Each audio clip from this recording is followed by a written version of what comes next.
Okay, hey, Lodi High, class of 91. Happy Thanksgiving, everyone. Hope everyone had a fabulous time with friends and fam alike. And today we have the privilege of having Joe Della in the house. Joe Della, Mast, say hi to your classmates. Hey, everybody. All right, Joe, how are we living these days? One man's dream, another man's nightmare, Joe. Oh, boy. Hey, I know you're not going to be lacking in the pithy phrases and creative storytelling here. So let's get cracking. We'll do the old story. We'll do the old screen share with some photos to kind of have us be, just placeholders to think about trip down memory lane and reflecting on life 30 years later here. So here we go. All right, let's kick it off with this beauty. Joe, tell us what was going on at this occasion. I don't see the pictures, Joe. This was okay. I was very young then. Look at that. The suspense is building. Oh, yeah, probably help to press the share button.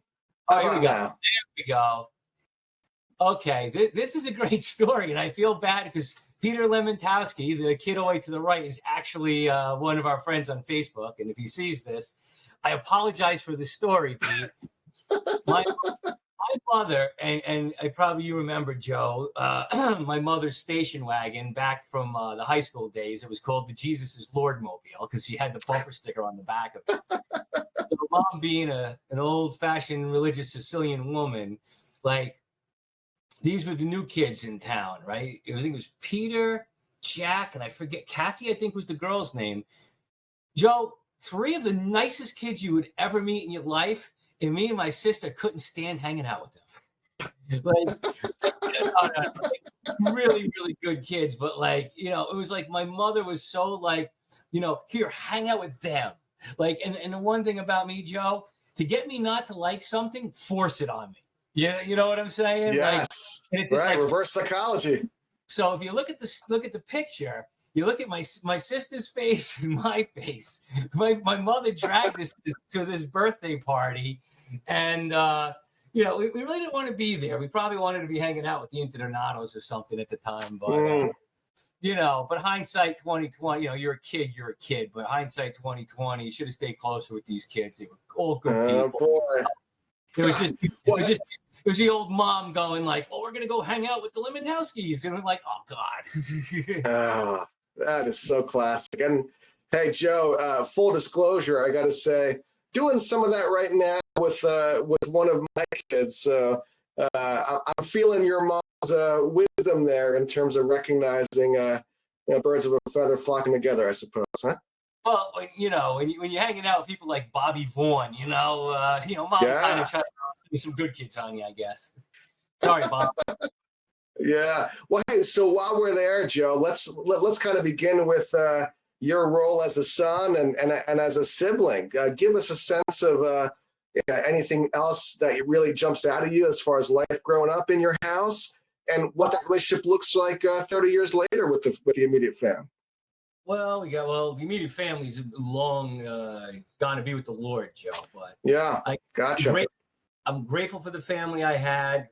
My old man was a good man, hardworking man, crazy. But, he always thought I was crazy, though. That was the best part. My father thought he was the normal. I'm the one that was nuts. But we always butted heads.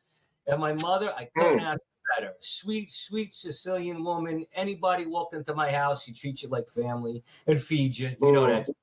Yeah. Anybody's watching who's never met an Italian before. When you do, walk into the house, just make sure your stomach's empty. But, well said. So how long have they been gone, Joe? Mom's been gone, since '93. So that's wow. years. And Pop's been gone for 17, I think. But so we grew up over on Westervelt, right across from the middle school. Okay. Yeah. Now I got to throw this story in, Joe. You might remember. This is a classic. Bring it. Where I lived across the street from the middle school, but yet I was the only kid late to school. And I remember, and I don't know if you were one of them, Joe, but I remember all the boys would be hanging out the window when I'd walk into school and they're yelling, "Look at Joe! He lives right across the street, and he's the one that's late." Did not know that. That's a good one. Yeah. But those same kids were the ones that liked to come over to the house afterwards and hang out. My spot was also the waiting spot. You know what I mean? Nice. To pick them up or whatever. I mean, people, Mike May, Brian Bonomo, Jeff Daniel. I had them all over the house back in the day. Is that right? Here, there was a stretch of time where my mom would drop me off at what was the spot right across the street from the school there? Paps.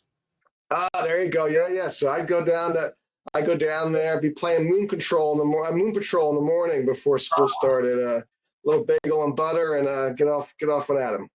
Good old days, right? I'll tell you a story. I know Mike Interdinato. Yeah. I can't start my life story without Mike Interdinato. Mm. I grew up. He's the only friend I got. I mean, he's a brother. He's a brother without having the same mother. I don't remember not knowing him. I grew up with Mike Interdinato. And when we were kids, we would be, I mean, literally 5 years old. His grandmother and my father would give us, I think, $2 maybe, and send us up to Paps to get cigarettes. Try that with your 5-year-old these days. Right? Oh man, whatever it takes, I guess, huh? Yeah, but those I tell you, that's why I'm grateful for living in the town of Lodi, the neighborhood, everybody. I sincerely love everybody because everybody in that town was always good to me, always had my back, and it starts off with the Interdinato family. We were tight. We were tight. Oh, I love that. It's great. It's great when folks on these interviews give out shout outs like that. And that's frankly one of the things why I want to do this, because the power of Thanksgiving doesn't just last, for the last Thursday in November. It's a beautiful thing to do it when you have the opportunity, right? To give proper due. Oh no! I thank God for everything. Listen, I haven't had an easy life, Joe. You know that. Yeah. What? I wouldn't trade my life with anybody else. I'm Yeah. grateful. But yeah, those were the old days. You go up to Paps. You had Rees up on the other side. Yes. Where we'd go up there, and we had the, I think, not Space Invaders. What was the one? Missile Command. That was up there. It was like, right on. I can still picture the smell. Like, you guys had Cardi's on the other side, which I didn't get till I was 12. Where Cardi's is the best. We had was Paps and Rees, and it was kind of both our spots, and Nice. Rees, like, you walked in, and it's like, this is when like Lodi was really an Italian neighborhood back then, and it was like the smell of Rees, the wooden floor, along with the food, and it had this certain odor that I can still even picture today, and it's like, and it translates into Cardi's. It's the same. If you want that classic feel, you go to Cardi's. Yeah. We used to love just this morning, our pastor mentioned the power of smell, and the connection to memories that way. So that's a good call, in terms of recognizing the not just the soundtrack of our life, which I'm sure we're going to get into quite a bit moving forward here, but also things like our senses, Yeah, that and our smell, because being Italian, we all got big noses, and I think I saw like Enzo Russo back in the day. I think he's the only one That's who had one. Right. Hey, you may as well use what you're given, right? That's why I could taste good. It's my food always. I ate a few times, Joe. Hey, there you go. Anatomical explanation. Any other notable memories from? I'm assuming it was Columbus School for you, then, yeah. Well, of course, the first friend I made was Chad Senti. Yeah. He was my brother to me. We were all kids. Me, him, and Phil Amato were in the back, so you made friends pretty quick there. Yeah. I mean, like the Girardi brothers, of course, it was very close to growing up. I mean, I could throw them all out. I mean, everybody, I could mention every name close to one. The Scatoros, we used to go to lunch every day there. Lodi Pizza, hang out. Me and Lisa would have battles between who's better, Ozzy or Motley Crue. And I remember sixth grade, I started my first rock group. It was called it Live Evil, after the Black Sabbath album. Yeah. And it was a horrible band. It was me on keyboards and vocals, and we had Bobby Vaughn on guitar and Anthony Polaro on drums. So I think we had like our sessions. I don't even know if Anthony still has the cassette tape. It'd be probably really funny to hear. But Bobby they had an electric guitar with no amp. So, you know, I don't know how he was ever heard in the recording. I had like a Casio keyboard, which, you know, in the old days, they were like Tinker Toys. They were like one step above the music from a video game. And then there was Anthony Brown with this beautiful drum kit. So it's like, it probably sounded like old drums. You know? Oh, boy. We were all virtuosos at 11. Listen to the tape. You know? Like, here's drum. And Anthony was good. Oh, that's great. So that was the first step in music, yeah. Yeah. And how was the move to the middle school for you as far as expanding the friend circles? I know you'd referenced the Leone story that you were going to share here. Oh, yeah. I could share a dark story if you want from before we jump. Great. Now, Joe, do you want to keep this light and fluffy, or you want some hardcore stuff too? You know, I try not to steer the wheels too much, so I'll trust your discretion in choosing those vignettes here. I'm going to tell the story because it connects with the jump into the middle school. So when we were doing the Live Evil, which I think we were just ripping off Ozzy songs. I had an Ozzy book, so I used the same chords and I wrote my own lyrics over them. You know, you're 11 years old, Joe. You know, you just don't. So, well, and he was at his apex, right, at that point? Oh, yeah. That was right after he started his solo career, you know, Crazy Trainer. Yeah. And we ripped them all off, Mr. Crowley. But so what we did is we wanted to have, because back then, to explain, you know, as people remember, people who were younger, it's like the whole heavy metal thing was all about the occult and that. And for us, and I'll be honest, Joe, like I said, my mother was a very religious woman, but like all that occult and weird stuff, I took very lightly. I did not understand that stuff was real.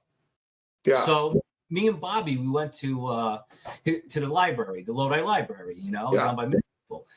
And we took out books like on the occult, whatever, like, you know, subject matter to come up with lyrics. And you weren't allowed in the adult section. You weren't allowed to take books out from the adult section. So his aunt, God rest, came with us to take them out for us.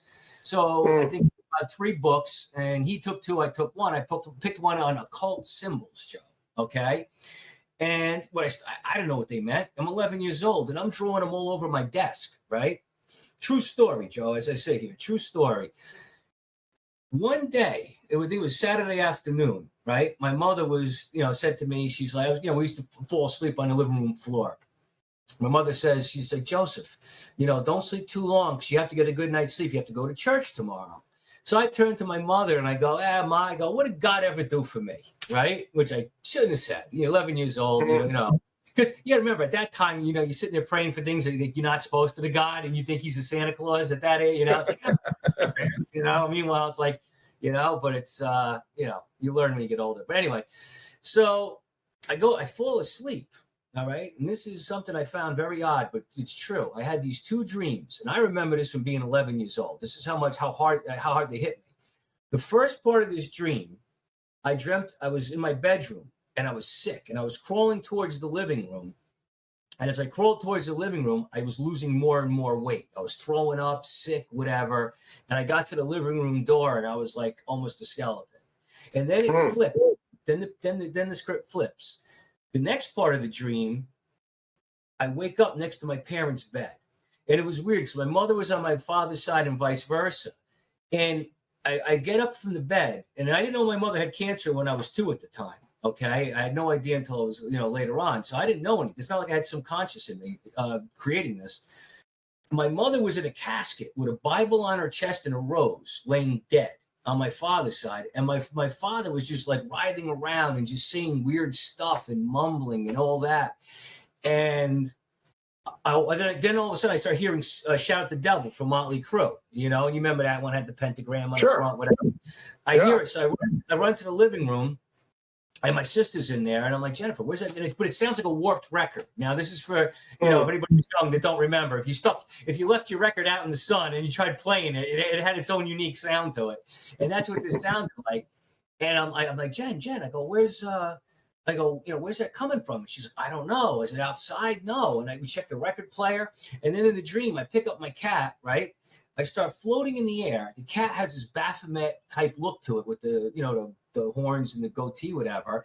And it looks at me and hisses. and I wake up sweating, Joe, sweating. Mm. My mother looks at me. She's like, Joseph, what's wrong? I look at her and I go, I didn't tell her anything about the dream at all. And I just look at her and I go, I'll never say nothing bad about God again, Mom. And 7 years later, right? And you remember me from high school. I was built. I was big. I was healthy. I ended up with mono.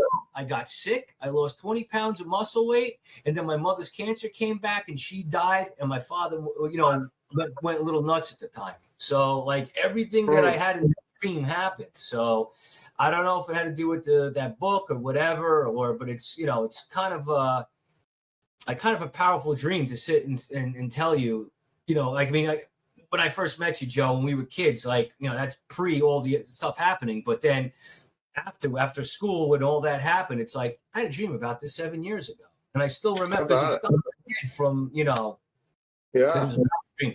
But now let's transition into seventh grade. Okay. Yeah. Here's something about my house. Now, I'm sure I don't even think Brian remember Mark, any of the kids from our class, the Vice Squad. You remember the Vice Squad? Yeah. Yeah. You remember that? We had the shirts and everything. Yeah. We won field day, Joe. But Miss Bartizel had brought a map in. I don't know. Were you in my English class back then, Joe? I don't remember. No, I don't think so. We kind of wasn't it pretty much? We were pretty much this, except for gym class, because I know you were in my gym class. That I do remember. Yes. But gym and lunch were one of the few, it's one of the few sessions where we were kind of mixing. Yeah. Yes. But I think mostly it wasn't like high school. It was more like that same class would move to a different classroom, Yeah. So we had Miss Bartizel, and she did you have her at all in seventh grade? No. I know the name, but I never had her. She had short, stocky lady glasses. Very nice woman. But she had brought a map in of Lodi from 100 years earlier. Okay. Now, where I lived, I mean, I know everybody probably remembers where I lived because we're right across the street from middle school. But where I lived, my house, the house behind it, the house next door, the house behind it weren't there when my father was a kid. It was an empty lot. And all I remember is hearing stories about how, like, my father played stickball with his friends there, and if the ball got hit over Mrs. Caniano's fence, he'd have to go get it. And one time she threw a bottle at his head because she didn't want him in the yard. So, Yeah, and this is in relation to Mr. Caniano, the algebra teacher? Yes. Yeah, I think it was his aunt, I believe. Okay. Yeah. So, but that was the only story I knew from, and then because my father lived up the block or whatever. And then they, my grandfather and three other people bought the, Mr. Cilianto and the other two. I forget the names off the cuff, but bought the properties and they had the houses built on it. That's all I knew about my home until Miss Bartizel brought the map in. So she's sitting there and she's like pointing, this one, what was your address? Oh, it was a farm. Oh, this is where they had a milk farm over there. This was an empty this and that and blah, blah, blah. And then she gets to my house. She's like, she's like, Joe, what's your address? I go, 119 Westerville. And she looks down at it. She looks at me. She goes, do you really want to know what was there? And I was like, yeah, sure. She's like, it was a cemetery at one time. And then she looks at me and she goes, does that bother you? And I was like, no, it actually answers some questions there, Mrs. Bartizel. Right. And anybody who's been in my house, I mean, a lot of times, they'll tell you about how weird stuff would happen at the house. I'll tell you, can I tell a quick older story, Joe? You want to hit with a crazy one? Well, I tell you, if this video happens to go viral, I'm curious if the Duffer Brothers are going to have some more material for the next Stranger Things season. I hope so. They're going to that. They can have it. I'm not there anymore. I'm safe. But I'll tell you this. I'll tell you some stories, Joe, about that house, okay? And everybody came in always said they got a dark feeling, this and that. And I know Mike Donato, which I'm going to refer to Smokey from now on because I've been calling him that since I was 17. Smokey, he'll tell you. He goes, in his house, my house, we've experienced a lot of things. And I'll get to the UFO one after this one, but that's another good one, Joe. And so I was 6 years old. This is back in the Roosevelt days. Okay. Yeah. That's before we got shipped over to Columbus School. Right. And it was Christmas of 79, I think, at the time. 79, yeah. Christmas 79. Right. My aunt had moved, my father's sister had moved out. My grandmother lived downstairs, to make it so you could get the perception of the story. My aunt moved to California for a couple of years. So my grandmother, who lived downstairs, went to go visit for Christmas, right? Christmas in 1979. So you remember the old days when you'd wake up and Christmas Eve and hey, Santa was here, and you got to open your gifts, and then you woke up the next morning, which I guess people started to figure out was a bad idea because the kid ain't falling asleep after he opens those gifts. So here it is, Christmas 79, Christmas Eve into Christmas. All of a sudden, my mother, Joseph, Jennifer, get up. Santa Claus was here. Santa Claus was here. So we get up and we're all excited and we're like, yeah, all of a sudden, it sounded like pots and pans were being dropped in the basement. Okay. And you remember the old days, Christmas Eve was a big B&E day because sometimes people go to their families, leave the house empty. There's a bunch of gifts under the tree. People broke in, stole them to resell it. So, my mother was like, she's like, my father's name is Joe too. Hey, ain't that a rare occasion, Joe, huh? An Italian named after his father and grandfather. Yeah, how about that? But I don't have any Joes in the Italian line. So she goes, she's like, Joe, what was that? I said, I don't know. She goes, go downstairs. See who's down there. Who's down there? Now, my father was a pretty tough guy. He was in the military, all that. So, he could handle himself. So there it was, like the way that the house was, where my parents' bedroom was, there was a stairwell that would go downstairs. And if you went straight, it went into the basement. And to the right was the door that led into my grandmother's apartment. So there's like my mother, me, and my sister, like looking around this corner because like wondering who's down there. I mean, it was loud. He goes down in the basement, comes out, goes to my grandmother's apartment. 5 minutes later, he's walking up the stairs with this baffled look on his face, right? She's like, Joe, who's down there? He's like, nobody. She's like, did they get away? He's like, no. He's like, all the windows and doors are locked from the inside. And she goes, and who caused the mess? He's like, there is no mess. Couldn't sleep the rest of the night. I'm opening my gifts going, Spider-Man green. What? Yeah. Yikes. And it goes even, I could say, you know what, Joe? We could just do a whole video in that house alone. That's right. That's right. We're going to have a special episode. Yeah. We've done it for Halloween, right? But there you go. I'll drop back. I got another one for you. I'll make these, I'll try to make them quick because I don't want to take up too much of the time. But, yeah, I'm going to drop back 3 years. I was 3 years old, right? I remember I was sleeping. I woke up, and this was another, like one of those wacky things in the house. I woke up. And I saw, because the way the layout of the house was, I have to explain it. And I think I put a video of it on YouTube under my channel. I think just because I filmed it before we left, whatever. But, yeah. It was the entranceway, from the door, the front door. Then you had the living room.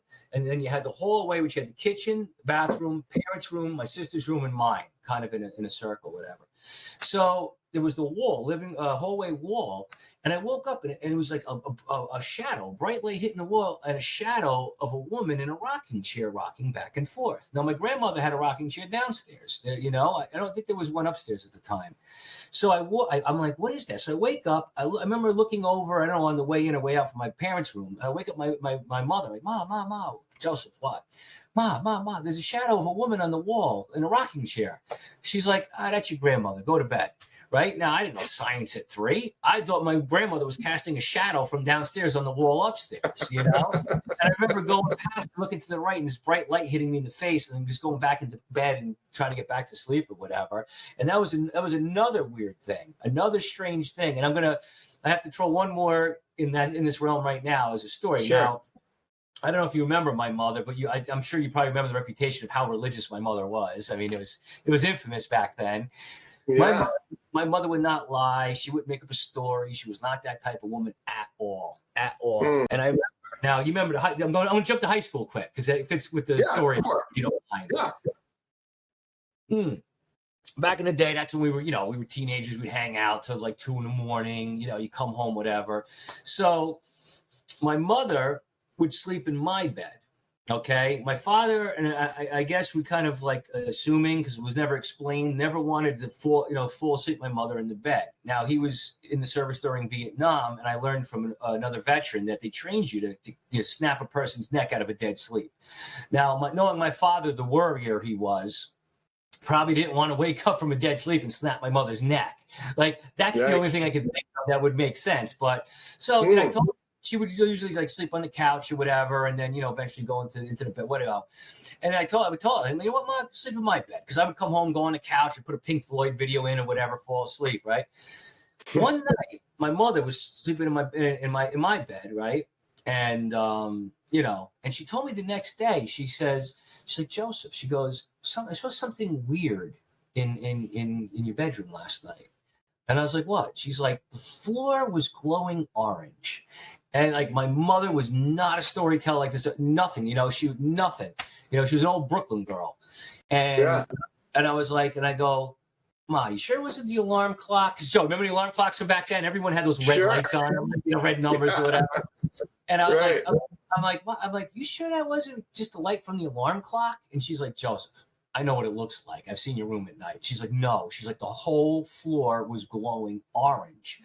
And I said, I go, well, what did you do?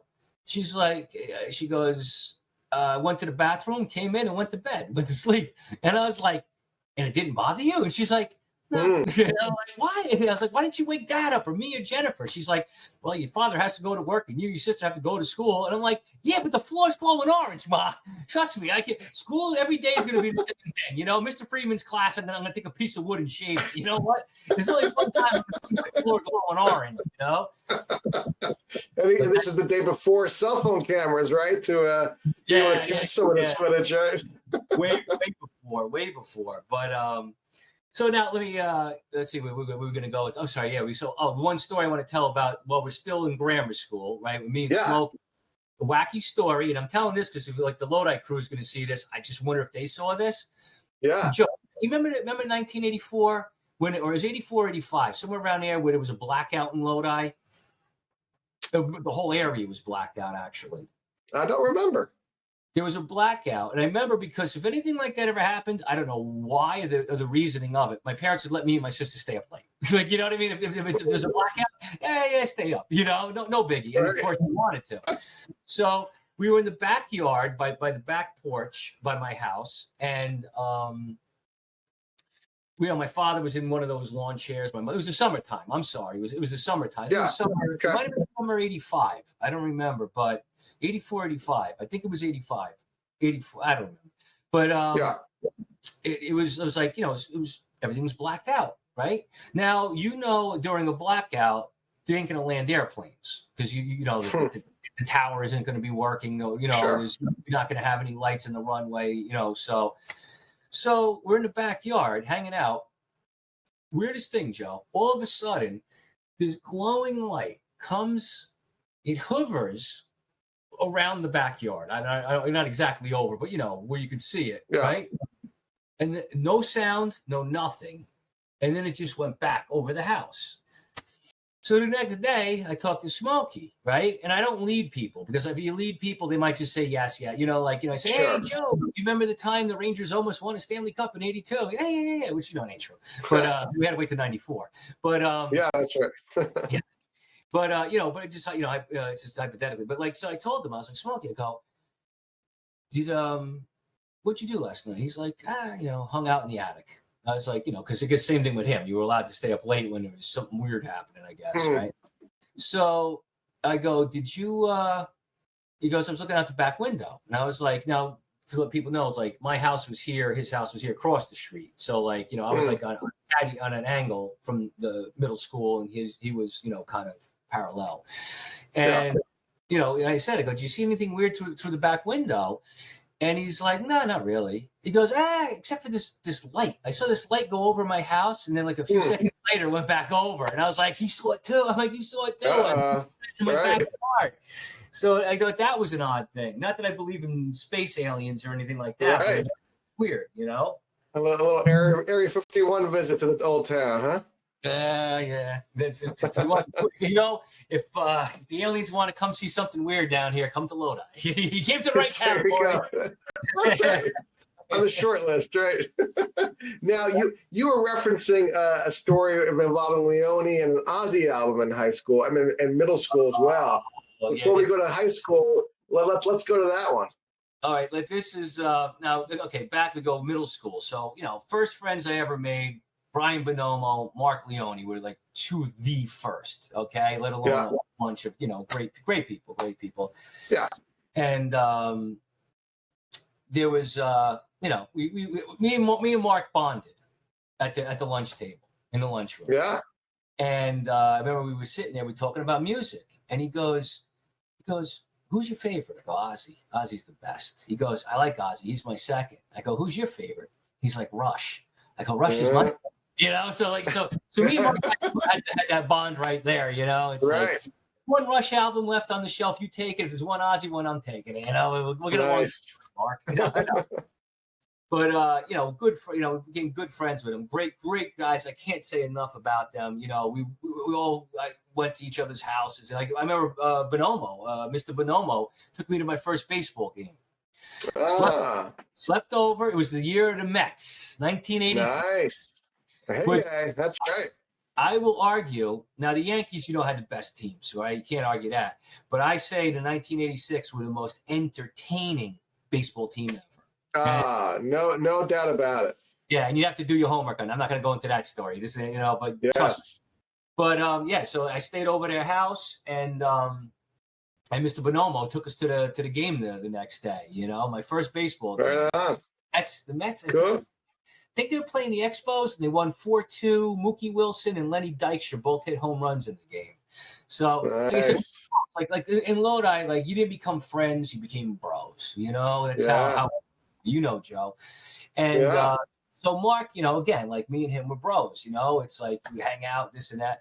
So my mother, who's very religious, and went down a bad path of religion because religion could get corrupted very easily, and the Bible misinterpreted. So she's just like being taught now. Now you remember that era? They hated Ozzy, right? I mean, it's like everything. Sure. He was public enemy number one, right? You got that right. So finally, she was going to these Bible studies with this lady, and I'm not going to use the name on here, but it's like, lady was a whack job. She would foster kids and turn them into slaves almost. And meanwhile, my mother decided this is the lady to go to the Bible study with, So she eventually talked her into destroying my albums. I had it to the point where I had them hidden. Joe, I had this, and I don't remember if you were by my house or not. So you might have been once. I don't remember. I don't remember. Yeah. I got a Mark Paparo story. Don't let me forget that one. That's a classic. But that's a high school one now. But so my mother, I had him. I was on high alert. When you feel something coming, I was like, dude, Spidey sense, right?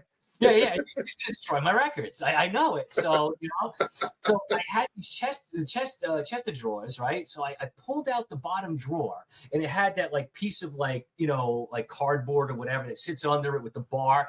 I hid my records there, and I put them in there, right? And then I'm like, I'd sneak one out and go downstairs with my grandmother to play a record when I wanted to hear it, whatever. So, it was getting dangerous at the time. So at the point in time, the Ultimate Sin record came out, the Ozzy album, which, it's not one of his best works, but when you're 12 years old, you got to have it all. I need a new Ozzy album. Right. I was like, I can't get it. So I talked to Mark. Mark would pass Kmart on the way home. I'm like, Mark, can you do me a favor? He said, yeah, sure. Joe, what? I go, here, take this. I think I asked him to find the price. It was $6.50. I gave him $7 or whatever. Do me a favor. Could you pick the new Ozzy album up on the way home from school tomorrow? Give it to today and give it to me tomorrow. He goes, yeah, sure, no problem. Next day, it's the funny Joe. I don't think people were passing marijuana back and forth like we did this record at the time. Mark's walks up to my locker. He's got it in a book bag. He's looking back and forth, because it was almost somebody's gonna find it out, Joe, that Leone kid. He's giving your son Ozzy records. It's oh boy! No, but he got the record, snuck it in, and I got the album. I went downstairs with my grandmother, and I'm playing it. It was the most amazing thing for me at the time, and and the rest is history, huh? Yeah. I repaid him by writing a beautiful poem.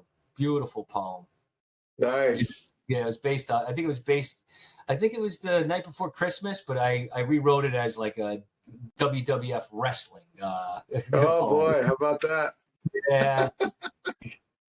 That's how we paid each other back in the day. Hey, Yeah, Renaissance man there, Joe. yeah, you know. Well, hey, let's move on to photo number 2, and let's go look at chance of this beauty, huh? Oh, there we go. The high school photo. I have to thank Michelle Accomando for the hairdo. Ah, all right. I was wondering who was the inspiration there. Yeah. Not my usual hairdo. I remember. I think I went into school hungover or slightly, and partied the day, the night before, whatever it was. And I think it was Gabby and Michelle were in where like the photographer was, right? And then Michelle looks at me, right? And like me and Michelle were close back in the day. She sat next to me in, you know, 7th, whatever.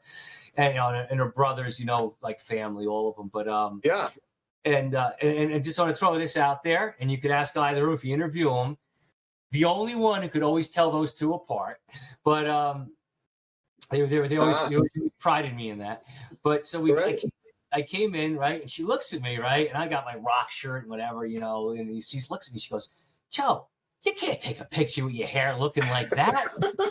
Michelle's like doing my hair the way it looks there. Like, you know, like my one friend laughed, priest. He's like, what are you, priest? Oh, my word. Funny. Yeah. So how about any of the words below your name there? Does anything jump out to you or trigger any particularly... Joe, you're being very provocative now. You know everything down there means something, Joe. You know that. Not what people would think.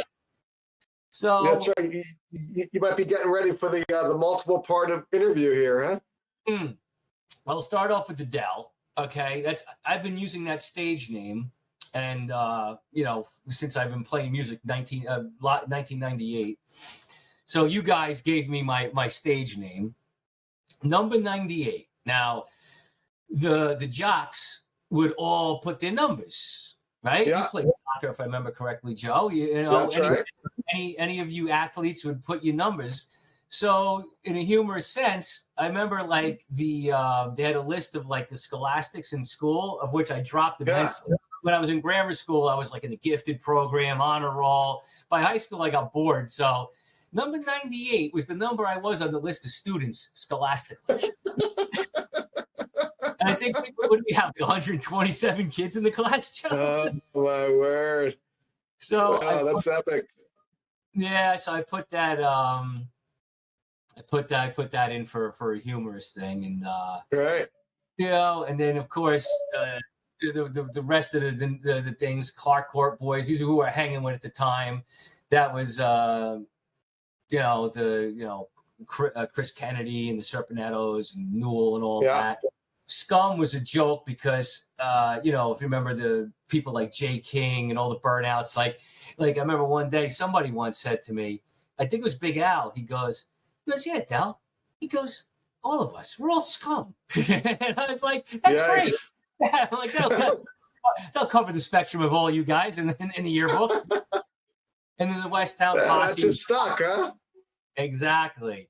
And then the Westtown Posse was, you know, of course, Smokey, the Minettis, Anthony Polaro, Bobby Collins. I mean, Joe DiLiberto.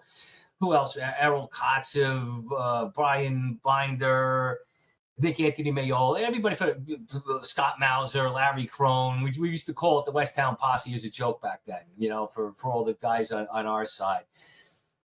I forget who else was in there. I'm trying to think at the Girardi's, you know, and but what else we got there? Oh, Loves YJ. Joe, I got to interject. We're only a third of the way through this, and you by far have the best recollection of any of your classmates in terms of knowing exactly what these references are. So well done in advance. Not bad for a kid's head who went through a windshield 11 years back, right, Joe? That's right. That's right. Spoiler alert. You can imagine what my brain was like before I got hit.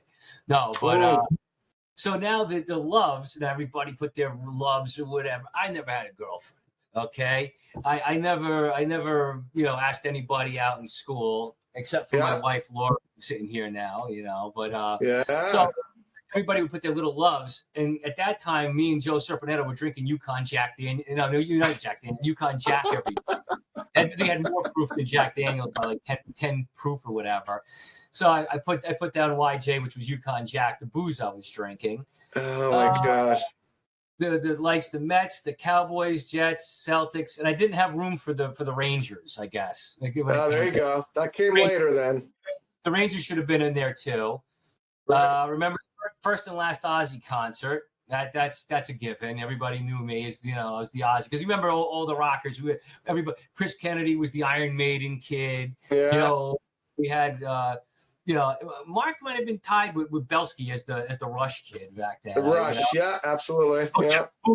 Jeff Cavuto was number one with that kid. You couldn't have a comment. Everything with Jeff, everything would lead back to Rush. I mean, literally, like, oh my God, look at the way the bird landed in that tree. The Trees, a song by Rush. Everything would turn back to Rush. But second period circle. Oh, there's another one. You want to talk about the old stories?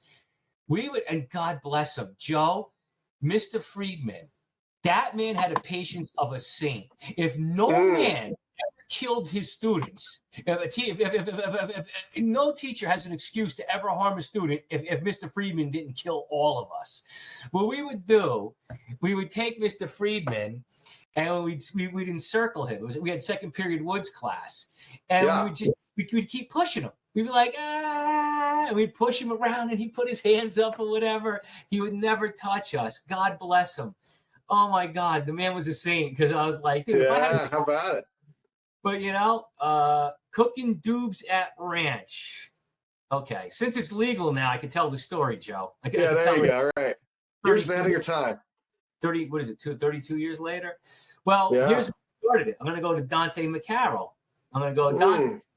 When he was a senior, now I remember when the yearbook came out, because we always like to trick the yearbook class, yearbook staffs, because the yearbooks were kids, right, Joe? They were the clean ones. They were the straight out. That's right. Yeah. So we like to have a go at them. And Dante, under his, put loves to knock boots. And we were dying because we knew what it meant. We're like, oh my God, Dante got away with it. So because he got away with it in the class of 90, now, of course, I got to top him. I got to top him. We're all competitive in Lodi. You know that, Joe. We all like the sports. We got competitive at times. So I was like, I got to outdo him. So, oh my gosh. Joe Linnell, a friend of mine from Lodi, a little older, we went to a place, ranch. It was this place upstate New York. We partied the whole weekend. At that point, I think I have never smoked so many joints before at that point in my life. Like, it was just one after. I mean, we're perpetually high. So I was going to put this in there, cooking doobs at ranch, and I got away. Right. They never. You got it in there. And then that was the one that stuck in the 51 yearbook. Oh man, that was brilliant. If I can get a clap and put a bravo for your recollection, man, nailed it. Salute. Oh, I got tons of, even Bobby Vaughn. Bobby Vaughn was talking to a friend of ours, Nino, and he goes, because I talked about Nino. I remember when we were 4 years old at Mount Virgin, because we started off in Catholic school, My mother wanted me to be in Catholic school, being a religious Sicilian woman from Brooklyn, of course. There you go. So I started off there. First friends I made, Gregory Emma, Sal Mastropole, God rest, and Nino Strapoli. It was us four. Yeah. We'd always hang out.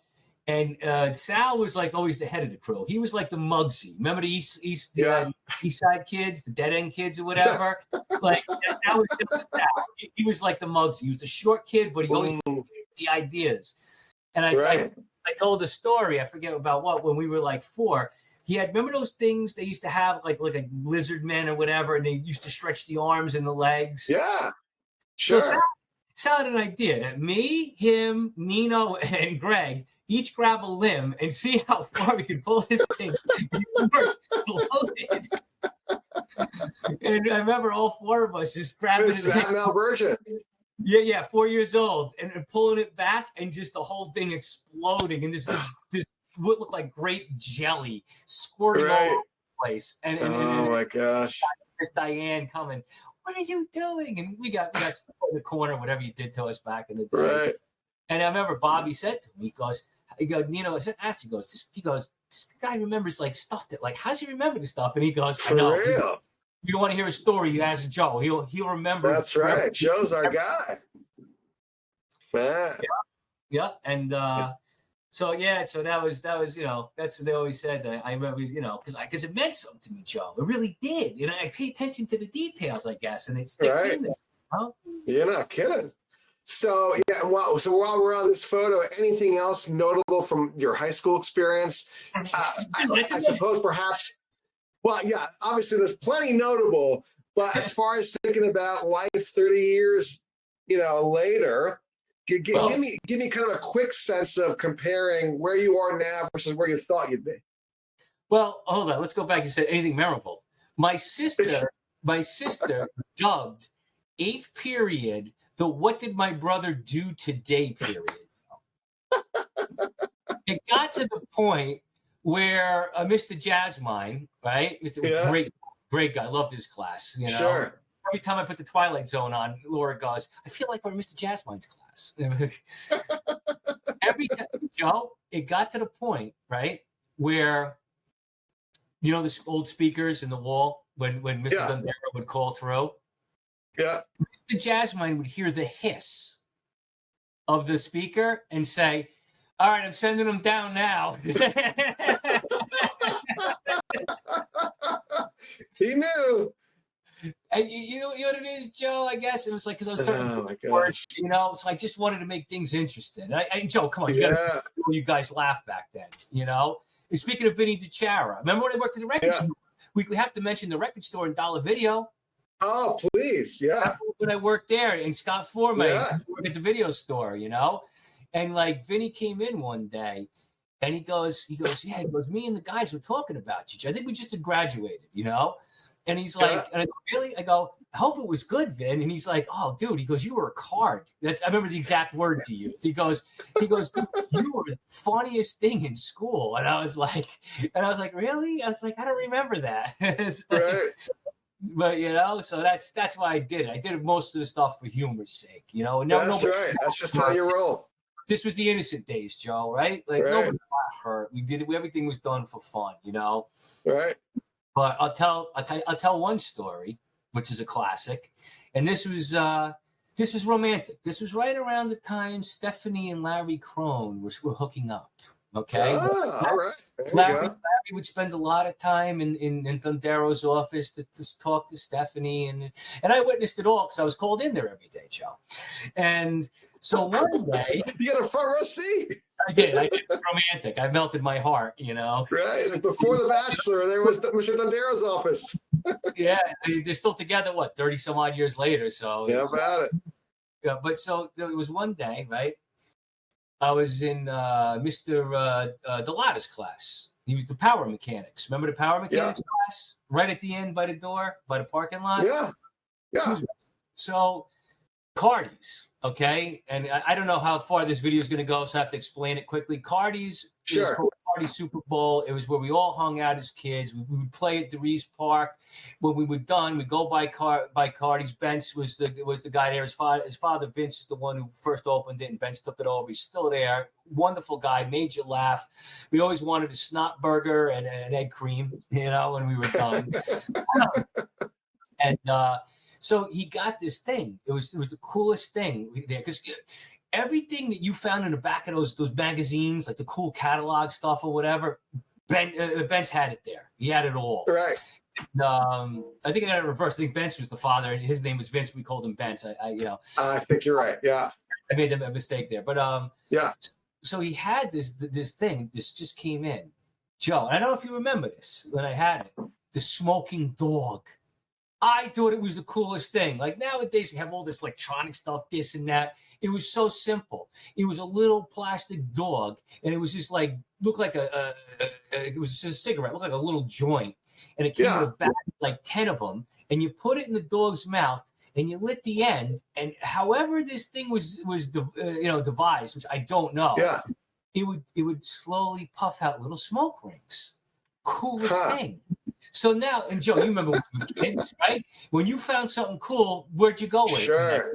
School. You had to show up. And I remember Jeff Daniels. I remember remember in middle school when they had the long rubber like rubber things that had the hand at the end of it that was sticky. Oh yeah, right. Dude, I remember Yes. I was sitting at my desk. All of a sudden, I hear snap, and my paper's gone. I'm like, where the heck did it go? And I look over, and there's Jeff. He's like, I'm like, what is that? And I think I went out and got one the next day. It was the coolest thing. It was like, so I go into school with this smoking dog. Now, for some reason, I don't know why I had it out. Maybe I brought it into every class, but I know whatever reason I had it in Della's class, right? And I'm sitting there with the dog. I remember Mike Pralick was in my class. I'm trying to remember who else. Newell might have been in there. Joe Malio might have been in there, I think, too. Uh-huh. I'm trying to remember the names that were there Yeah. at the time. But anyway, so I had the smoking dog, right? So I'm telling everybody about it. Pralick's next to me, and he was a jokester. So I put it in, whatever, right? And I'm like, look, this and that, right? And I had my Bic, and I'm like, right? And it's lit. Della sees me. Joe, don't you dare like that. And I swear to this day, Seinfeld stole his talk from Della. Right? Oh my gosh. Seinfeld. Joe, don't you like that thing? And the whole class is like, light it, light it, light it. Oh Joe, my word. I got about 15 to 17 of my peers chanting for me to light this thing, and I got a teacher telling me no. Joe, what am I going to do? So I had to light it. Of course. Mr. Dondero's office. And then that was it. And this is where the story even gets better. So I'm sitting in the office. I don't say nothing while I'm there. Now, remember, like the cigarettes were in this bag, like this, like look like a lunch bag, like a zippy bag, like, you know what I mean? So I'm sitting there in the office, and there's Stephanie, she's Garcia at the time, Garcia, sitting there behind the desk helping Chrissy Paparosi, and then Larry's there, of course, flirting with Stephanie, which paid off in the two beautiful children. Sure. So, we're hanging out. Hey, Larry, what's up? Hey, Steph, Chris, and I sit down, whatever, and they, and they didn't ask any questions. They knew I was there, and then Mr. Dondero walks in the door, right? And he's like, why are you here today, Joe? I go, for smoking, but but not cigarettes. Stephanie gasps. She's like, and I put this clear plastic bag out, right? And I go, my dog was smoking. They erupt in laughter. Stephanie's like, oh my God, I thought you were going to pull marijuana out. So then Darren's like, great. Joe, 4 days in the library. Oh my word. Hey, when you're a regular, right, you can pull off those kind of surprises. Well, it's sort of like, which is funny, what transitioned into me being like the keyboard player on stage, the musician. But as far as, I think you asked, as far as a brother, I always looked out for my sister. I was always protected my sister, loved my baby sister. As a son, I loved my mother dearly, which leads to this picture. There's a story to this one.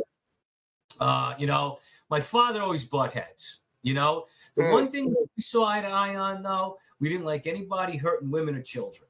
You know what I'm saying? Like, that was something like that, but he saw it this way, I saw it this way. I liked the Mets, he liked the Yankees. I liked the Jets, he liked the Giants, so on and so forth. But this picture right here is the first picture taken of me after my mother had passed away. Wow. I believe this was Easter, 1993. My mother died in March 93. So if I look back at this kid, it's like, man, dude, like, at this point on is where life changed for me, Joe. Like, and Joe, I'm going to put this out there. It's like, there's no, and you know what? There's plenty of beautiful mothers out there, Polish mothers, Irish mothers, whatever, African, Spanish. I know they're very good women, very good love, Jewish mothers, but there's a bond between a son and an Italian mother that is different than any other kind of bond. And I had that with my mother. And this picture was taken of me, the first one after my mother had passed away. And that look on my face, and you could see so are, there's a difference there. There's a difference there. And I lived for my mother. Everything I did was for my mother. Everything was to make my mother proud. My mother was such a good woman, such a loving, caring woman, and she cared about all you guys. I'll tell you, just saying this, my mother was probably the toughest mom in the whole town. She came from Bensonhurst, Brooklyn, which was a rough area. You know, it was different from Lodi. You know, Lodi was, you know, you had your fights and this and that. Brooklyn, you had to fight for your life sometimes. Wow. My mother would have protected any of you kids. My mother saw a kid getting bothered, whatever, she'd hop out. You leave that kid alone. You know what I mean? Like, that's how my mother was. My mother, I'll tell a beautiful story about my mother, if I may. Oh, absolutely. Graduation, my father said to me, Joseph, what do you want for graduation? And, you know, because I'm a keyboard player, even from back then, you know. I remember I got kicked off. Mr. Dundera was letting me use the baby grand in the auditorium to play on, because I didn't have it at the time. I remember I taught Tommy Adam, God rest. I taught Tommy Adam Crazy Train on the keyboard. It's me Crazy Train. So I taught him. He was my first. Tommy was my first student, 1990. Student, how about that? Yeah, he came in the next day in school. He practically, because he had a Casio. His mom, Mama Rose, had a Casio, whatever. And he played. He goes, look, I was practicing all last night, and he did it. I was proud of him. I'm like, yeah, there you go. And he told Miss kicked me off. She's like, you're hitting the keys too hard. Use the stand up in the music. Like, who wanted you to do it? Who wants to use that? You know, this is the grand. But he said, my father said, he goes, Joseph, what do you want? I said, piano. And he goes, all right, pick one out. I'll buy it for you. Now, my father was, you know, he worked maintenance at United Jersey Bank at the time. I remember days working on a roof, coming home with blisters on his back. Okay. Wow. I never liked taking the man's money because of how he worked for it. So what I did was, I didn't go to a music store. I went to the classifieds. I found the cheapest piano in there, $300. $300, Joe. I'm like, I called up. You know, you got the piano, this and blah, blah, blah. I told my father, I picked it out, right? So the guy shows up. And this is something about my mother that was beautiful. He comes with his brother. His brother was a drummer. His brother was in a bad fire. Skin was melted, head to toe. Remember Pink Floyd? Remember when he turned into Pink Floyd in the car, the way he looked? This was his guy looked. Yeah. My mother talked to him. She didn't talk to the body. She talked to the spirit. The way she looked at him, spoke to him, I admired that. You know what I mean? It didn't mean anything that he was melted. You know, she didn't treat him any different. You know, and that was my. She was such a good woman, and that's why, like, when I lost her, it's like I lost a part of my heart and my soul. It was a heavy hit. I didn't, nobody knew. I didn't want to project it outwards, you know. Right. When my friends, we laughed, we joked, and I came home and I cried. Sure. My bed, and that was it. You know, I remember my buddy Hawk. He said, you know, when internet came out, when I had my bio, he was reading about like how, you know, I wrote whatever I put in there about me being torn up. He's like, Joe, I didn't realize how much you were hurting after your mom died. I would have been there for you. I was like, dude, my mother died. I'm like, what do you think? You know, but like, I didn't project it, but like, I would play, like, my mother would sit there and read her Bible, and the piano that we bought, I would play the piano while she read and give her background music, and, you know, and it was just these little words of her mouth. So my mother was real. My mother wouldn't lie or exaggerate, make up to make you feel it. And one day she said to me, she's like, Joseph, when did you get so good on the piano, or so much better, or whatever she said? And I go, I don't know, I've been practicing. And just her saying that gave me confidence. Like, you know, wow, she hears that I'm getting better. And, like, you know, she was, you know, she was the most important person in my life ever. You know, everybody's mom usually is, you know. Sure. But that's where this picture takes me. And then it's beautiful. And then this is also the transitional period where, believe it or not, I was going to college. I went to Bergen Community for a semester, and I transferred over to William Patterson. Okay. And I was going to become a lawyer, believe it or not, Joe. That was my first estimate. Yeah, you know, because all my friends are like, hey, we're all criminals. You'll have a lot of work when you get out. You got a built-in client base. Johnny Guards, Boots, all of them, right? Yeah, my whole client base, just hanging out in my car. But so I was going to college at the time, and which I'm proud of Frank Carbonetti. He made it out, and he did it. He did the right thing. Yeah, right. I should have probably stayed in, Joe, but I'll tell you what made the transition. Now, one, of course, like my mom. At this point, like my mom's gone. Who's there to make proud anymore? I don't care. That's how I felt.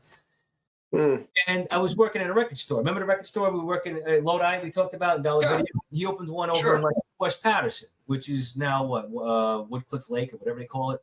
But it was West Patterson at the time, and I was going to William Patterson. I'd bring my books, study, right, and I had a good gig going right for this, right. I don't know if it would work anymore. William Patterson, I don't know what it was. If they had 10,000 students, they had 8,000 parking spaces. Like you couldn't get a parking space. It drove me easy. So you get there, drive. I mean, you spend hours just trying to get a space before your class started, and it drains you. So I came up with an idea. There was a 7-Eleven right outside of the campus, right? So what I would do is, right, I would go there first. I'd buy a Twinkie, get the receipt. I'd park in the parking space, Twinkie and the receipt on my windshield, and I go to class. Never got a ticket, never got towed, Joe. So that was my genius. Gig. Yeah, if it still worked, I don't know, but it worked back then. So anyhow, so some guy comes in. I'm studying for, which is, this is going to be a picture that probably people who went to school with, can't even fathom, like, me studying, I'm sitting here with a book studying. And I'm like, studying for this exam, whatever. Some guy comes in, he's doing door-to-door sales, right? Walks in, he looks at me, I'm looking, he goes, "You go to William Patterson College?" I was like, "Yeah, why?" He goes, "I had the same book." I'm like, "Really?" I go, "What semester are you in?" He's like, "I graduated." Now, this is 1994 at the time. Yeah. And I'm like, "Why are you doing door-to-door sales?" He's like, "There's no work out there." Joe, I went and dropped out the next day.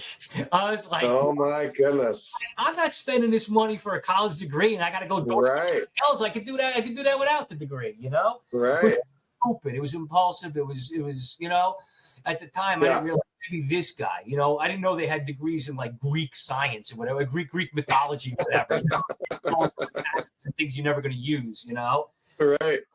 I was like, you know what? I go, and I decided this, and you got to remember, we have to go back to the days before Pro Tools, before digital programming. There was still like everybody out there was playing music on an instrument. So I was like, you know what? I'm going to be the best keyboard player in rock.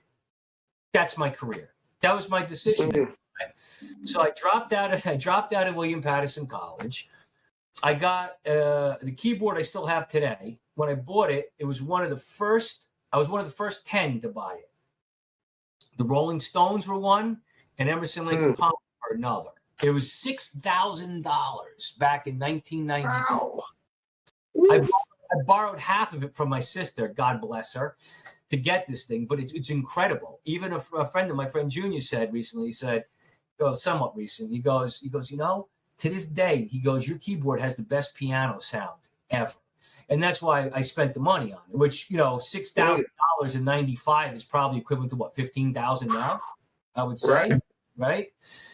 But that's what I did. And then what I did, I sold my computer to Steve Kirchhoff. I gave my TV, I threw out my television, and I gave my car to Tony Deese, God rest. And I said, you know what? If I'm going to be the best, I don't want any distractions. You're all in. I was practiced 11 hours a day, 11 hours a day. I woke up, I did finger exercises, ate breakfast, I practiced, worked on songs, ate lunch, practiced, ate dinner, band came over, practice. All I did for 11 hours. And for that 3 years, I went on one date with one girl, and that was it. And it was barely a date. And I'm like, I go by the Randy Rhoads thing. They asked him. I remember this story where they asked him if he was gay when he was in high school, and he's like, "Why do you think I'm gay?" Like, "You don't have a girlfriend," and he's like, "I'm working on my instrument. I'll have time for girls later." And that's what I thought was like. To me, Randy's the greatest musician ever in rock. I mean, nobody's touching that guy. People have their opinions, but you know what I mean. As a musician, like I know what he did, and he was the best. Okay, especially guitar. At his age.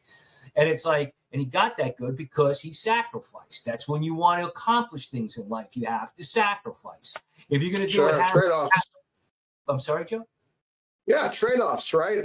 That's just the name of the game. There's always an opportunity cost, so to speak, of doing something means you're going to give up other things, right? Absolutely. If you want to accomplish it, I mean, if I wanted to play, I mean, I played in high school, but I wasn't that good. You know what I mean? Yeah. Hey, look, I learned this, Pink Floyd song or whatever. It's like, hey, I could do the intro to, but it was like, but that's low level. But it's like I wanted to be, and I'm not talking. I wanted to be a pop star, rock star. I mean, I wanted to be a professional musician. Doing my own music. But if not, I could sit with a jazz band, a rock band. I've done hip hop. I've done, a reggae band wanted me to join them. You know what I'm saying? Like any style of music I could do. Like that's where I wanted to make a career out of it. So that's when, that's that point where that led into that, where, I became the musician. I decided that's who I am. That's going to define me as far as what I do for a career. Right. Love it. All right. Well, let's keep that going. What's going on here, bro? The second band, I forgot what I sent you, Joe. I can tell you stories from 30 years ago to the team. It's like I don't remember what the hell pictures I sent you. Okay. Now, and this is all fun trivia stuff, I guess. But my first band had broken up. It was Spectrum Green. Now, the only thing to come out of the first lineup was the rehearsal tapes that ended up on one of this band's albums. But because we never could find a singer. That was the issue. We couldn't get a good Triple B, God rest, guitar player. The best guitar player I've ever known personally. He was phenomenal. And when I say this, I'm not like, and Joe, and you know me since we were kids. I don't BS. I don't exaggerate. Sure. If he was good, I'd say, well, this one's better, that one's better. I'll tell you why. I'll give you details. I'll tell you why I'm saying what I'm saying, and I'll put facts behind it to explain why. Because Triple B mastered every guitar player that ever existed.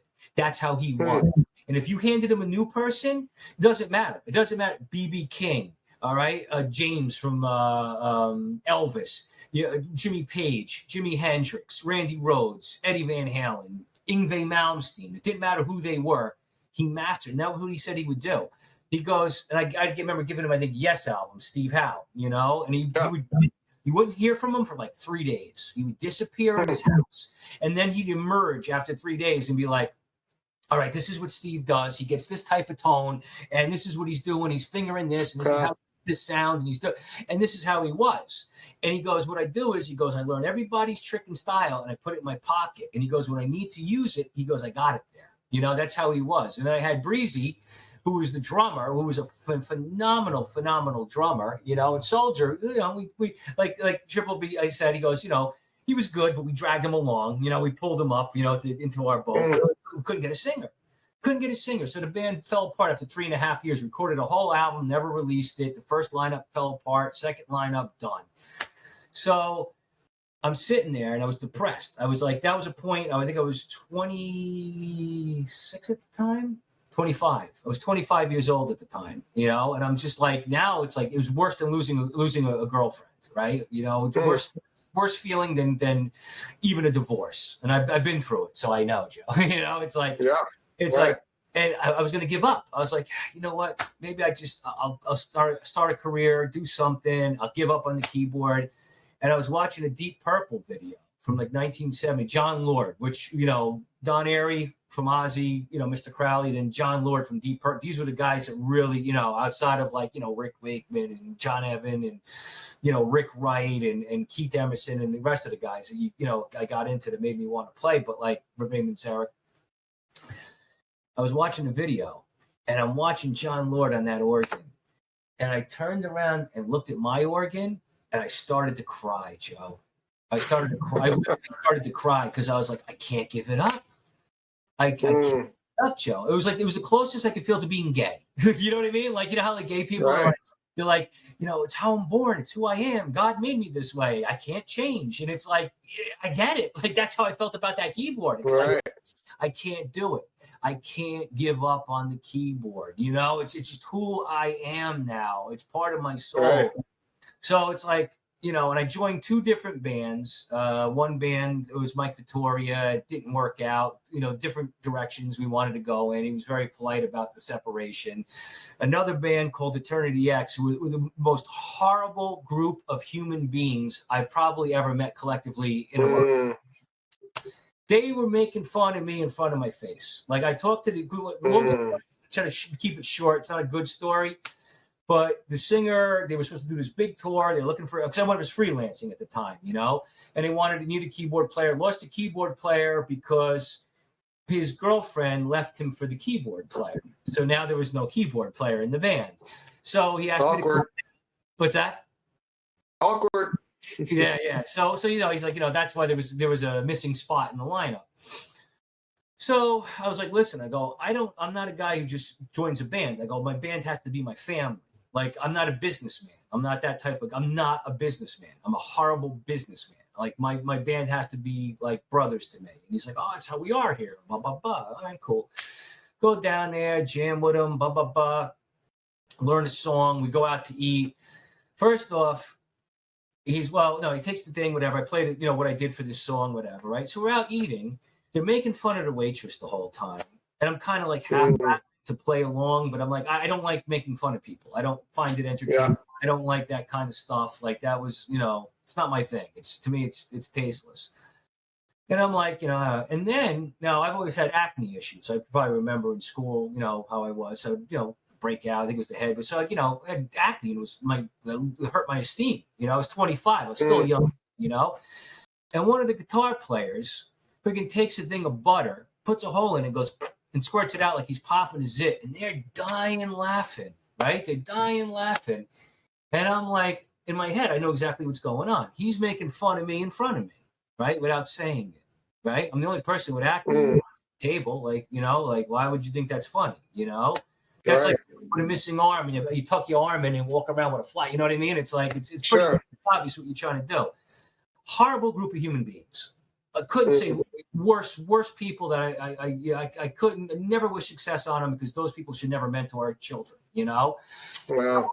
I get home, guy calls, he's like, you know, I remember working on the song. I worked this beautiful piece out. He's like, well, can you hold an 8 chord? And it's like, what do you need me for? What do you need my talent? You could sit there and hold the 8, you know? And it's like, never happened. And the funny part is a year later, this was my band. These were my brothers. Another band, Sleepy Hollow. This is the band I recorded and released albums with. I had Mole, the guitar player. You got Dan, the bass player. Mole right now is in college. He's going to be a professor of music. Dan is in one of the biggest Kiss tribute bands. He does Gene Simmons, blows the fire, everything now. Frankie's a sad story. Frank, you know, he had a tough upbringing and, you know, he kind of fell to the wayside without getting personal about it. But we were bros. And there's me. There's the young Joe Della. This was a photo session for the EP. I think we were doing it. We released our first album. It was, which is an interesting story, little Lodi story. The band was called Sleepy Hollow. Errol Kotzev, who another Lodi boy, a little younger than us. He was going to be. He was in a movie with Mahershala Ali, who won a couple of Oscars recently. Yeah. I think it was called Breaking Revolution or Making Revolution or whatever it was. It was, you know, Tribeca type film. He loved the song Too Late I wrote. And he's like, Joe, could you get me a recording of that? I want to try to get it in the movie, which would have been great because the director is actually the director from that movie, directed one of the Jurassic World or Park movies recently. So it would have been a great thing to be a part of. But by the time we recorded, he said the soundtrack was done. So we recorded the album, right? We did, you know, the 4 songs, and eventually we released the EP, which we actually sold thousands of. And we did a limited edition vinyl, sold those. They still sell online, collector's items, which is pretty cool. And this was the photo shoot we did. You know, this wasn't the photo we used for the album, but it's part of the photo shoot. And the one thing I never liked, Joe, were doing photo shoots. Like, I love making music. I don't like being in a photo. Like, I was never one of those poser dudes, you know, or like, you know, my picture will be here. That's like, you know what? If no one ever knew what I look like, it would have been fine, Joe. You know, I want into my music. I got into music because I just wanted to make a career out of it, even if I made a humble career, 50 grand a year, whatever, touring, playing theaters, that would have made me happy. I don't need to be number one on a chart or this. That's not what it's about. It's about writing songs, making music that touches people. And if, the guy in the front row is having a bad day, lost a loved one, they come, I play for them. And just that moment in time makes them happy, makes them feel good. And I could do an honest career, helping people, which, Right. music did to me, helped me through a lot of Yeah. tough things. And I wanted to get, little did I know that music would eventually be made on a computer. Nobody cares about real music anymore, Joe. Yeah, how about that, right? You know what I mean? Bad career choice. I no foresight Right. on that one, Joe. Right. But Yeah, you just, technology is a blessing and a curse, and you just don't always know exactly what that's going to mean, but it forces us in the human spirit to be adaptable, right? To know that, life is all about pivoting and being flexible to be able to, roll with things, the good, bad, and the ugly, right? Hey, let's go where we are, Joe. Let's put it where it is. God puts us where He wants us to be. The decisions we make, God's going to always use us. So that's this is what, when I tell you what, after I divorced my first wife, I did a song, Later Empty Home. This was after I went through a windshield, which I guess we'll get to that story later. But Yeah. And I had so many women inboxing me, thank you for this song. It's helping me through this time. Ask me, why is this not on the radio? Why aren't you famous? Blah, blah, blah. And I said, call your radio station, ask them, I make the music. I don't put it on the radio. But because it was, it was a song written after my divorce and the lyrically, whatever. And I actually had one woman tell me, because I try to give them encouragement, I'm like, don't worry, you're a beautiful woman. You'll find another man and blah, blah, blah. And she's like, oh, no. My marriage is fine. And I was like, oh, okay, sorry. She's like, no. She's like, excuse me. I had a fight with my daughter, 18 years old. She left home. And she's like, the lyrics are really hitting home. And it's so beautiful that even though it's not exactly where I was coming from with the lyrics, that it could help people through hard times. And to me, like, that's the best kind of music, to be entertained, yes, but to when you're helping somebody, because that's what music is. You're supposed to reach the soul. That's why I'm gonna, if you don't mind, I'm gonna soapbox. Give me 20 seconds. Yeah. Anything made on a computer is garbage. Anything digital is garbage because it's digital. It's made on a computer. There's no human soul behind it. Even if you create it, the same notes you'd use on your there's something about a human being on a music instrument translated in their heart into this instrument that makes you feel, whether it's the classical or the blues or jazz, which I love immensely. It's like it's a communication. It's the universal language, Joe. The universal language. You know what I mean? If I tell you expect, you know what I'm talking about. But somebody in Poland don't. You know what I mean? It's like, but if I hit a D minor chord and I play it and I bend the note, you know what? You're going to feel it no matter what nationality you are, what country you're from. You know what I mean? That the universal language is music. So, right. That's Preach. why I'm not, for me to talk about it, I have to keep my mouth, because people enjoy what they enjoy. I'm not going to be, I don't want to be guys that rain on people's parades or whatever. I mean, like, sure. It's like, because my ex-wife, I'll tell you a funny side story. When it came to music, right? Now, she liked most of what I liked, but then she liked some of the hair bands and that other stuff or whatever, right? And she would play it, right? Now, being a musician, like, I analyze everything. And I learned not to do this in front of people, especially non-musicians, Joe. And I'd be like, well, you know what they're doing here, they did in the last song. It's, 5/4 progression. I go, if you listen to the tempo is the same. All they're doing is they're dropping from the fifth to the fourth, and they do the fourth to the fifth on the last, whatever I would say, right? Eventually, she stopped playing her music around me. And I felt bad. And I told her, listen, I go, why don't you play your music anymore? She's like, nah, that's all right, right? I go, listen, just because I don't like it doesn't mean you can't play it. If you like it, play it. She's like, no, then you're going to analyze it. And I was like, well, I'm a musician. I go, that's what I'm going to do. She goes, yeah, but you're right. And it was like, so apparently me analyzing her music ruined it for her because then she realized how it ruined that joy. That's the, but it's, for me, yeah. it reaches the soul. Like for me, like as much as it's a famous song, Comfortably Numb from Pink Floyd, that David Gilmour lead in there is to me is the best feel out of any lead I've ever heard in a rock song. Something that grabs the soul. That's, I'm not one of those, I want to rock and roll. You know what I'm saying? I don't like those songs. I don't like anthem songs. Sure. That I like the stuff that really hits the soul, Yeah. Well, hey, I mean, if we talked about smells earlier being those trips down memory lane, boy, thinking about those familiar tunes, the soundtrack of your life, I'm totally with you when it comes to recognizing just how poignant and how meaningful, those connections are. Absolutely. Listen, to this day, I can't hear a Rush song without thinking of Jeff Cavuto or Bill Belsky with his boombox down by Hughes Park, Yeah, that's just part of where it goes. Yeah. What we got going on here? Oh, Bach, Johann Sebastian. That's my favorite. How about that? My favorite classical composer. That's a good story. That was the jam room. That was originally, we called it the pink room because it was my sister's old room.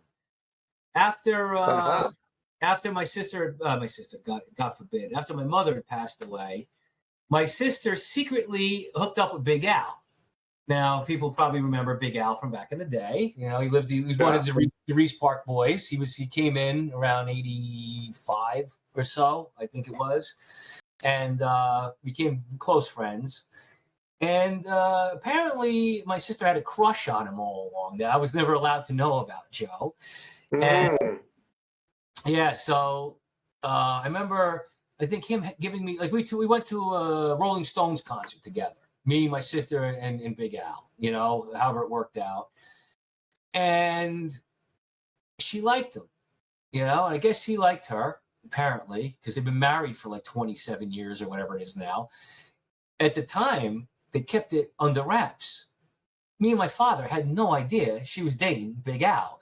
Now, if people remember Big Al from back in the day, Big Al was a little rough around the edges. He came from Worcester, Massachusetts, which is probably equivalent to Camden, New Jersey. Okay, it's a rough area. Yeah, and I'm thinking like Good Will Hunting vibes. Yeah, pretty much. Yeah, and he had his own reputation, which as a friend, it was a cool dude. Dating your sister, not so much. So eventually it came out he was dating her, whatever, and they kept it hidden from my father. I had Jay Gerard. You remember Jay Gerard? Yeah, sure. Remember Jay Gerard? Yeah, he had to talk me down because I wasn't too happy. And I remember, and this is a classic, and it's like, and if anybody, an Italian older brother, how we are with our little sisters. I remember she told me at one point, she's like, oh, he told me he loved me. And this is Big Al we're talking about. Like, Big Al don't talk like that. I got on the phone, Joe. I ripped him apart. I'm like, you MF. I'm going to refrain from using the language I used at the time, Joe. But if it was on a reality show, there'd probably be more beeps than actual words coming out of my mouth. I'm like, you love her? I go, you're playing my sister's heart after her mother dies. I'll kill you. And it's like, and then my father found out, and we both wanted to kill him, and then I had some offers to some people to help me, from the friends of the old crew. And it was like, it was a horrible scene. He would drop her off in front of the house. He wasn't even allowed in the house anymore. Meanwhile, at a point, you know how it was. He'd walk in without even knocking. He was family, but it was like, we're going to kill you. But then he proposed to her. Then he proposed. And then me and my father were okay with it. It's like, all right, as long as you're not using my sister, you know what I mean? Yeah. Oh, they ended up getting married. I'll tell you a quick story on the wedding night. Jay Gerard was there. I remember he was there. Smokey was there.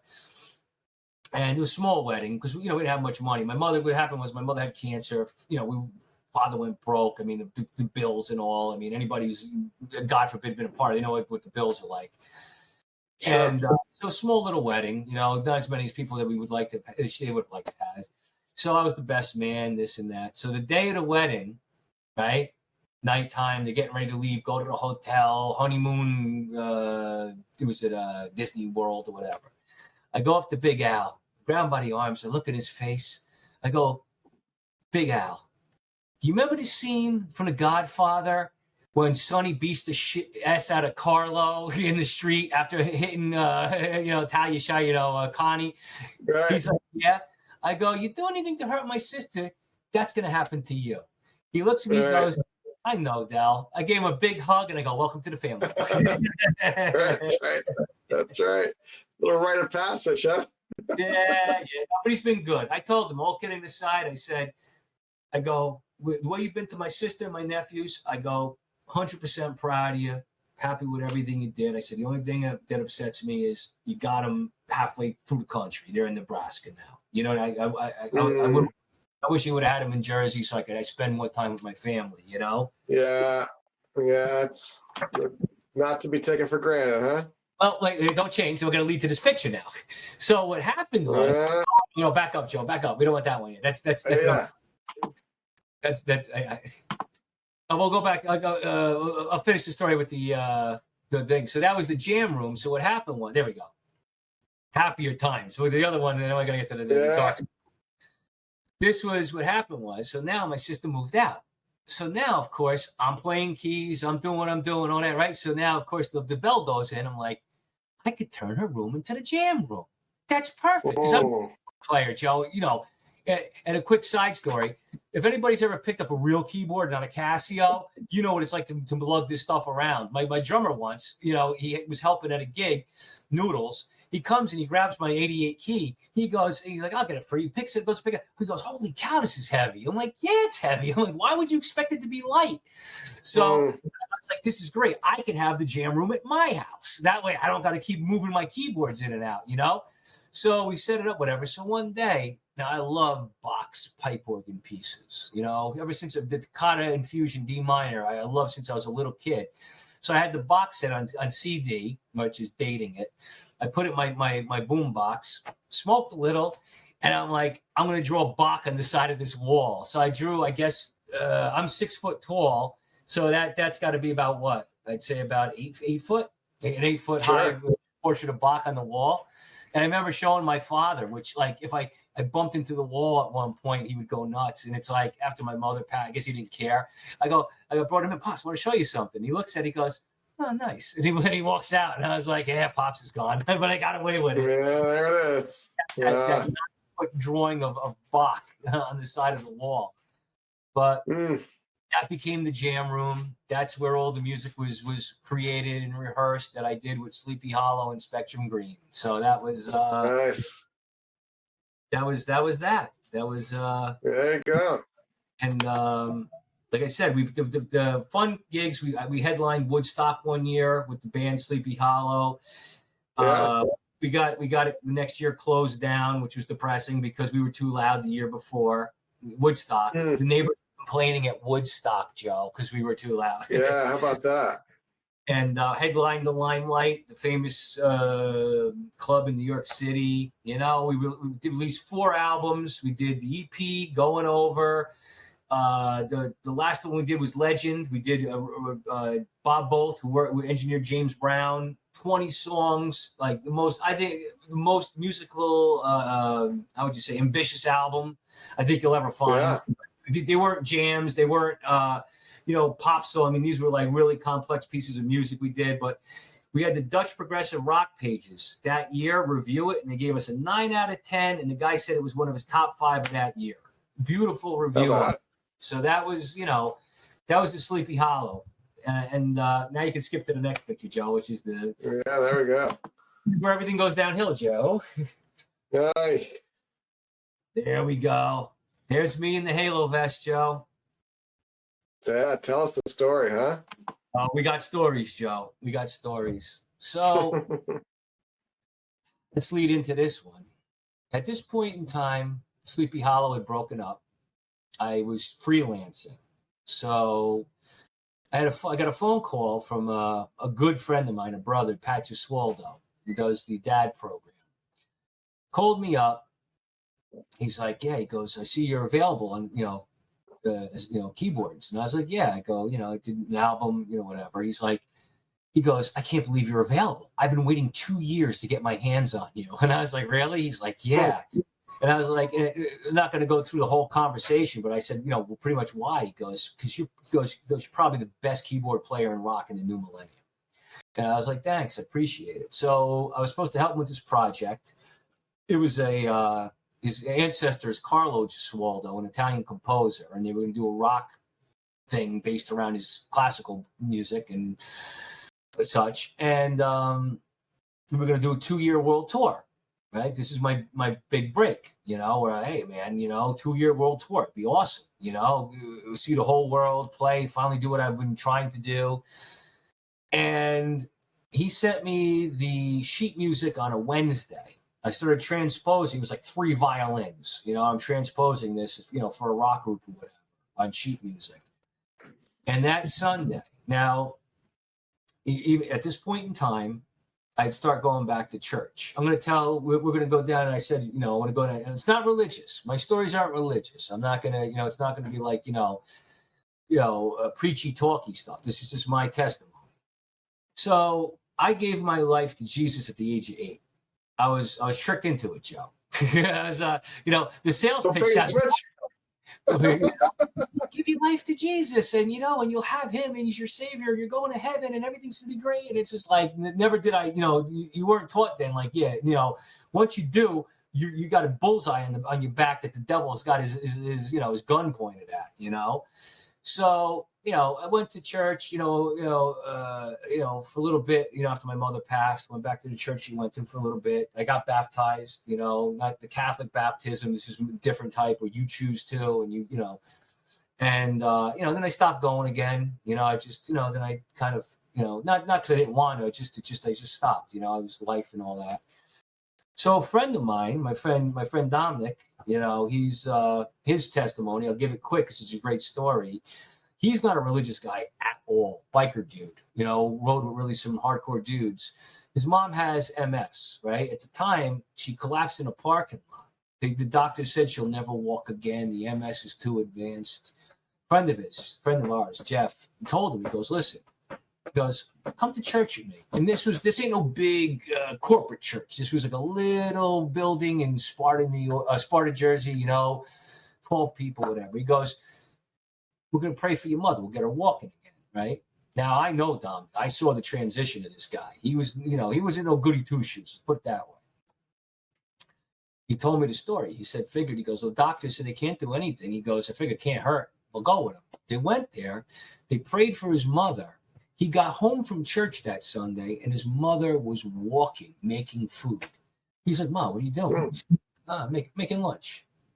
It was a miracle. We went back to the doctors. The doctors said it was a miracle. They've never seen a woman of that age, that advanced with MS, ever recover like that. So he started riding around with a Bible under his arm on his motorcycle. Yeah, how about it? The guys that knew him, let's just say some rough cats, thought he was nuts. Yeah. He's like, Bob, do you think I'm nuts? You know, because he's walking around with a Bible now. But the funny thing is how God works. They were having a party. Guy was going away 15 years for murder, I believe, right? At a party, going to prison, whatever. Before the party was over, you know, after, you know, when it dwindles down, he goes up to my friend Dominic. He goes, listen, he goes, I'm going away 15 years. He goes, I think I should get to know Jesus. He goes, how do I do this?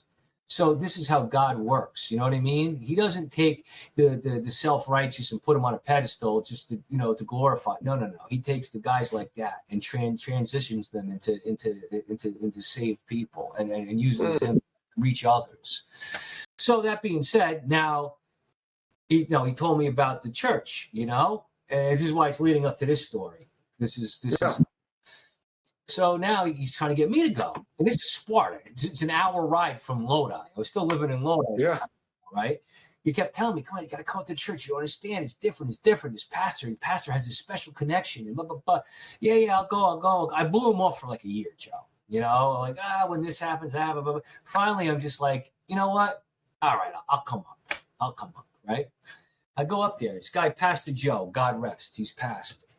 He, first time I'm there, this is a congregation of like 12 people, Joe. I mean, it's not like, you know, out here, right? He hit on and gave me answers to a slew of questions I've been holding in here. I mean, I've always prayed. I've always stayed close to God. I've always read my Bible, whatever. But Yeah. This is the first time I've ever felt somebody who's on a pulpit that I felt had a special connection through the Holy Spirit to my Creator, my Heavenly Father. So I was so blown away. I was like, you know what? I'm going again. I'm going again. It's worth driving the hour up there to go to this church, right? So that week I prayed myself quietly in my bedroom. Isn't that what the Bible says? To find a dark room and pray or something to that effect. So I was like, you know what? I'm like, I prayed. I said, Father, listen. I go, I know I'm not the best Christian in the world. I know I am not far from perfect. But I said, I don't want to sin. But if I could enjoy myself down here, I'd like to. I go, how close can I get to that line without going over and sinning? This is what I prayed, right? That Sunday, I go to the church. He's talking whatever. He's praying. These guys saying. He interrupts himself. He goes, wait a minute. He goes, the Holy Spirit's giving me a message. Somebody here this week prayed about sinning and going over the line. And as he's doing this, he's acting like he's standing like by a line. And he goes, the Holy Spirit's telling me to tell this person not to even come close to the line because you're human and you will go over it and sin, And I was like, holy cow. And I never told him that was my prayer. That's personal. But I knew there's no other way than the fact that the Holy Spirit was speaking through him to give me an answer. I never told anybody about my prayer. Those details are very, very, very specific to my prayer. Right. It's not like somebody's here praying and asking, do they have to eat, right, fish a little earpiece, right, some sort of manufactured. Think you're on candid camera or something, right? Yeah. Oh, dude, I went home and checked my bedroom for like microphones. Like I was like, and right. And here's the thing with me, Joe. It's gonna come across kind of funny, but like God uses everybody in different ways. When you give you there's three levels, right? 3 levels. You notice, Joe, 3 levels. One is being saved, right? Being saved just means that you've accepted Jesus in your place, right? I'm a sinner, but I accept the sacrifice of Jesus. I'm going to heaven. Being a Christian is being saved and being Christ-like. We're trying to live life like Christ did, as an example. He was our example.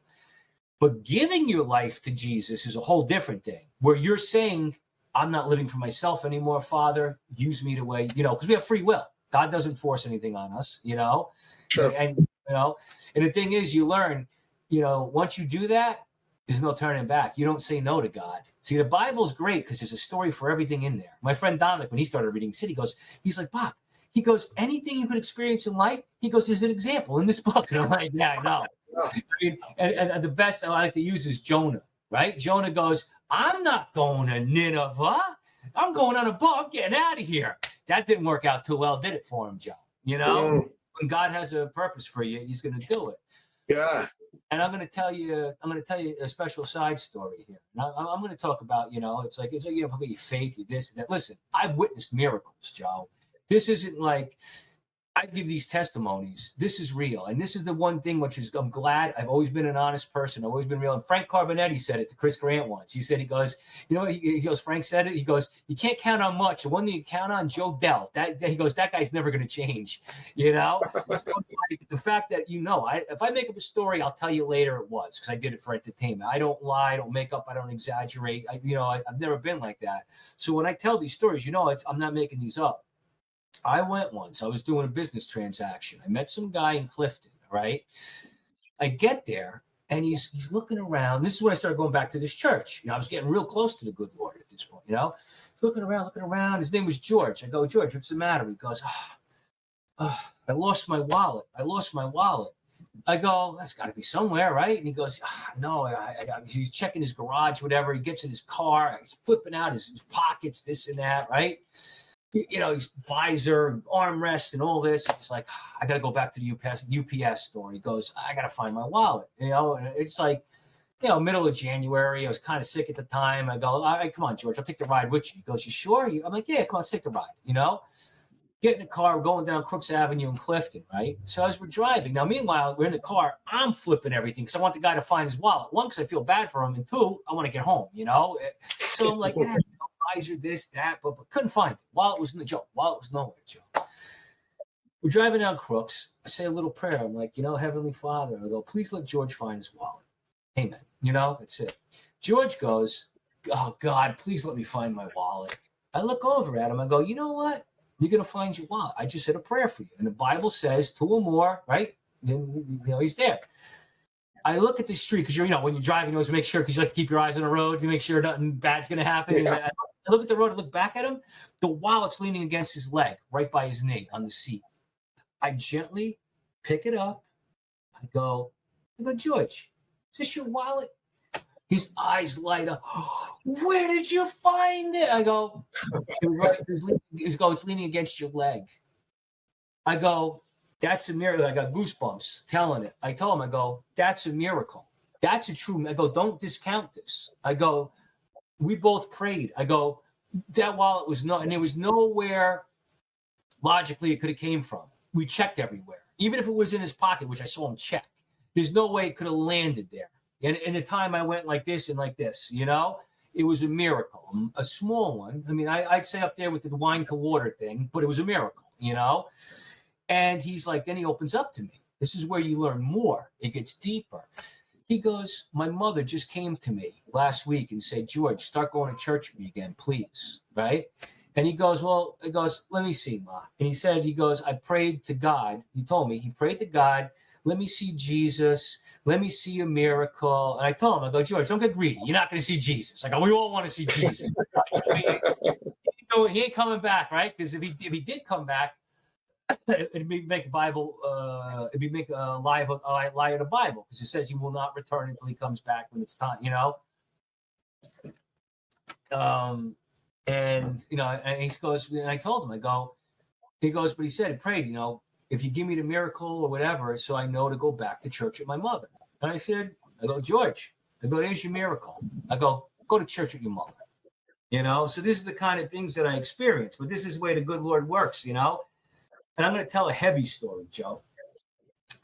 And this ain't a fun one. And this is why, I tell people, these Christians where I hear, oh, yeah, I gave $500 to a family and blessed them with it. Or, I did this. And it's all this fluffy light stuff. And I'm like, how come they get the good, happy stuff to do? And God gives me the morbid stuff, But I guess somebody's got to, That's it. Why not me? I guess, the right soldier for the right position.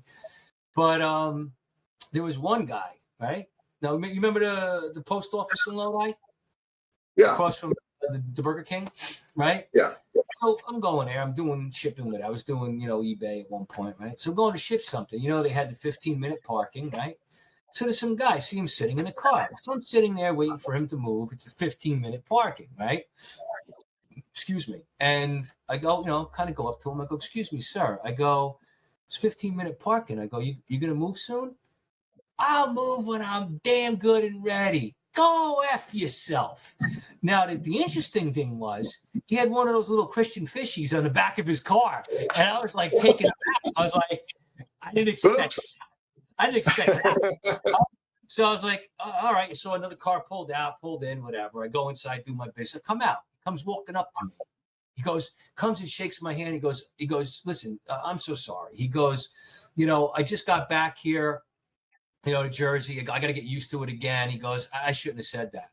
I go, listen, pal. I go, that's fine. I just thought it was a little strange having that kind of language come from a guy with one of them little fishes on the back, He goes, I know. I shouldn't talk like that. And then he starts saying, he goes, this Catholic. He goes to the Catholic church and he goes, listen, he goes, my family's Catholic, but he goes, I need something deeper. I need something, that more than that. Because, to me, it's Catholics, going to heaven, but that's, that's the light level. That's, Jesus died for my sins. And, when you go to these other, like the church I was going to, that's when you get heavy and deep into the stuff. So I told him, I go, yeah, I got a church I'm going to now in Sparta. I go, you want to come with me? Come. I'll go pick you up. We'll go. Right. So I pick him up, I bring him there, whatever. Right. I think his name was John. I forget. And he's older guy. He was older than me at the time. I think he had me by about maybe 15, 20 years. And, he tells me, he goes, I go, well, what'd you think? He goes, I like it. It's such a good place. I go, can we go again? Can we go again? This guy, he would call me during the week, check up on me. Are we going on Sunday? I mean, it was really cool, The last time I took him up there, we're driving up. He opens up to me, Joe. All right. And then I'll get the goosebumps again. But he tells me, he goes, I just came up here. I have to. He goes, something happened. It was during, what was the hurricane that hit New Orleans? That was Katrina. Hurricane. Yeah. Oh, wow. Yeah. He was doing construction down there. So he opens up to me. He was the foreman at one of the jobs or whatever. The owner of the construction company comes up to him while job was ending, whatever. He goes, don't get too attached to your workers. He's like, wow, what do you mean? He goes, don't worry. He goes, you're getting paid. He goes, they're not getting paid. And he told the guy, he goes, oh no. He goes, those are my workers. He goes, those boys did good for me. He goes, you could have paid them. He goes, listen, and he said the owner of the company goes, listen, don't get too brave. He goes, you know what? He goes, you better keep your mouth shut. He goes, I'm not keeping my, whatever the argument ensued, whatever. He sends 3 thugs after him. He's at a gas station. I knew he was probably telling the truth because I noticed that he had a bridge. He didn't have his front teeth. They gave him a curb stomp, beat him up, put him in a hospital, right? He told me when he got out, he got in his car, he drove on his lawn, and he beeps the horn, he yells, he throws him the Jersey bird and goes, I'm still here, MFer, I'm still here. Finds out he's got a contract on him. That's why he was back in Germany. All right? Got a contract on him. He told me that while we were going up. He's like, this is why, he goes, this is why I'm here. That's why I'm living with my sister now. He goes, so, it's a matter of time before these guys are going to catch up with me. Take him to the service. The ride back home. Conversation turns into, he goes, Joe, am I going to heaven? I go, you believe Jesus died for your sins? Yeah. You accept it? Yeah. No, you're going to heaven. You don't have to worry about it. He goes, yeah. He goes, I've done a lot of bad things. I go, ask God to forgive you? Yeah. You forgive him. You're going to heaven.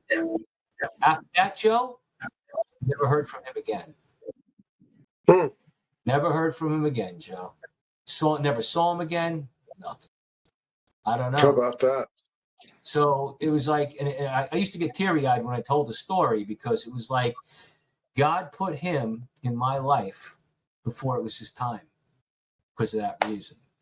So this is how, you know what I mean? There's happy stories and there's stories like that, where it gets heavy. It's not fluffy. I don't like Joel Osteen. I don't like any of these preachers that talk about, God wants you to be successful. God wants you to be happy. God, really? Are you reading the same book I did? Outside of the creation of the world and the supper of the Lord, and maybe a little bit in between when Jesus is healing people and turning water into wine, it's all dark stuff in there. It's all bad. I'm like, if you're reading the Bible, there ain't nothing in there telling you that, it's going to be it's going to be tough down here. We're in sin. We're in a fallen world.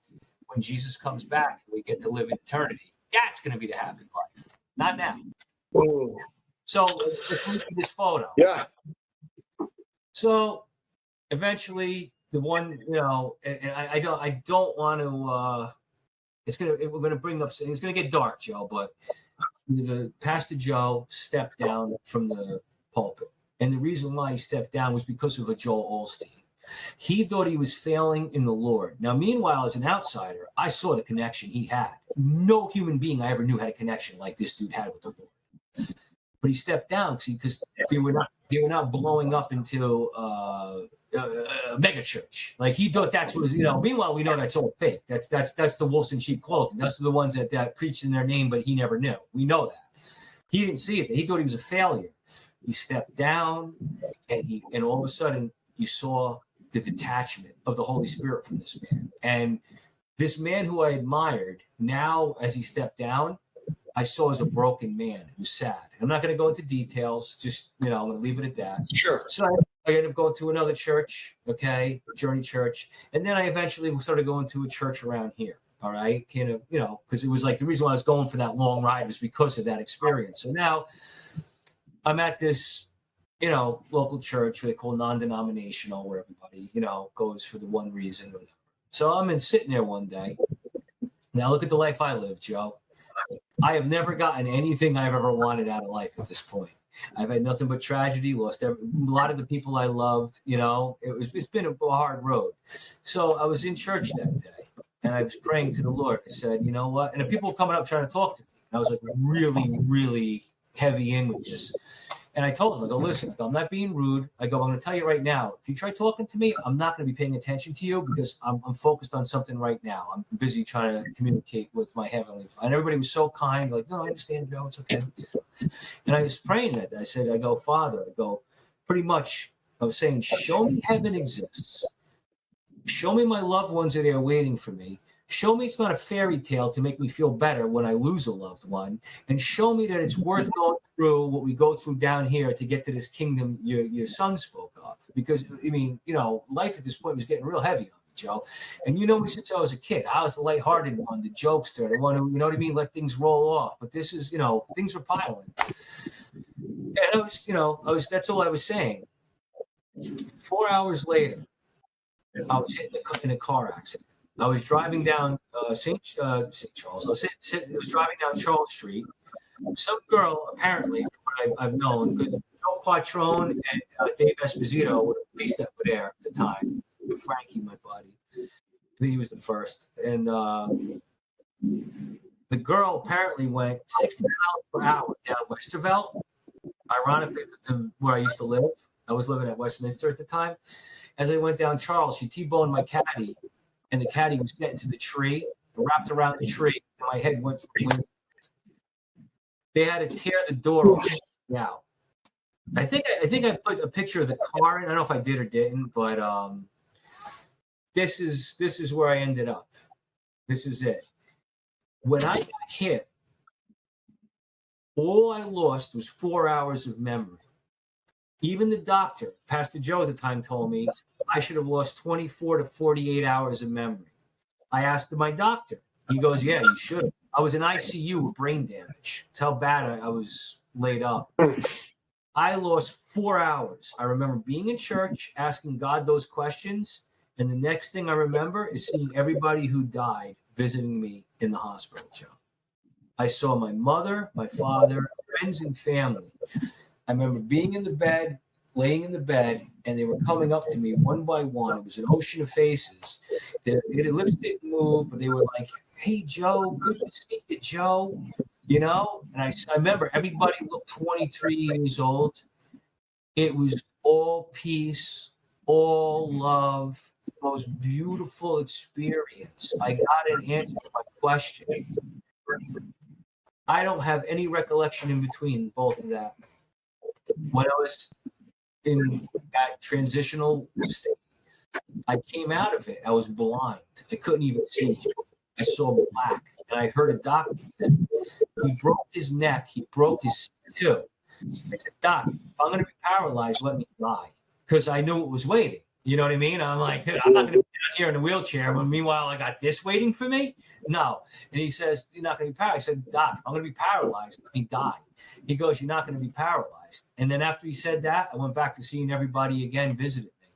My ex-wife told me, she says, for 24 hours after my accident, I kept saying three things over and over. What happened? Was it my fault? Was my wife? Over and over. The first question I asked was, is my father still alive? She's like, no, he died. And then she said, I started asking about my cousin Michael. No, he died. Like Tony Deese, he died. She said, I started arguing. I'm like, no. They were just here. He was just here. He was visiting me. He's not dead. And then she said, when I eventually got to my mother, she was like, what has he seen? It's like his mother's been dead for 18 years. And so as I transitioned, because I think what happened was the fact that I was brain damaged, now the spiritual side became stronger and I was allowed to see it. And this is the way God had to allow it to happen for me to get my answer and know it's real and not a hallucination. So that was, you know, and that's how I ended up like that. And that's why I kind of chuckle when I hear the story of Jacob, right? When Jacob wrestled with God, and then at the end, the angel touches his hip, and then he's you know, he's walking like this the rest of his life. I wrestled with God, and now I walk like this the rest of my life. So. Wow. It has me thinking about, I don't know if you ever heard the story of Johnny Erickson Tata, a gal who had a similar diving accident to Chris Grant when she was a teenager, and she's been paraplegic and wheelchair all her life. And someone once asked her, "So Johnny, what is it going to feel like when this life is over? And assuming that your Christian faith, will continue and you'll have life after this time. What will it feel like to not have your wheelchair anymore, assuming you have a new body?" And her response was fascinating. She said, my faith does give me that hope and encouragement for what might be after this lifetime. But I got to say, it's going to be hard to let go of the wheelchair, because that wheelchair, though I wouldn't have chosen this script for my life, has been such a tool in terms of imparting wisdom and perspective through my life. Again, in a situation I wouldn't have chosen, and yet somehow God hasn't even wasted this accident, to be a source of good, through a dark experience. God bless her. She's a better person. Yeah. Especially like Chris Grant, man. What inspiration Chris was, right? For Chris, Sure. the situation he was for so long, and for him to, he had his faith. Now Chris will never need a wheelchair again. He was such an inspiration. Yeah, I gotta say, to be perfectly honest, I wasn't a big fan of his before the accident. He was a jokester, and he'd have his way of teasing and what have you. It just wasn't my cup of tea. Yeah. And yet, he really impacted a ton of people with the wisdom that grew in him, despite his physical challenges. It's amazing. It's how God uses people. Right? Yeah. God, think about it. But think about how you said the same with my story, right? It's God doesn't use the holy roller person, the good kid from when it's like, because how do you see the supernatural transition?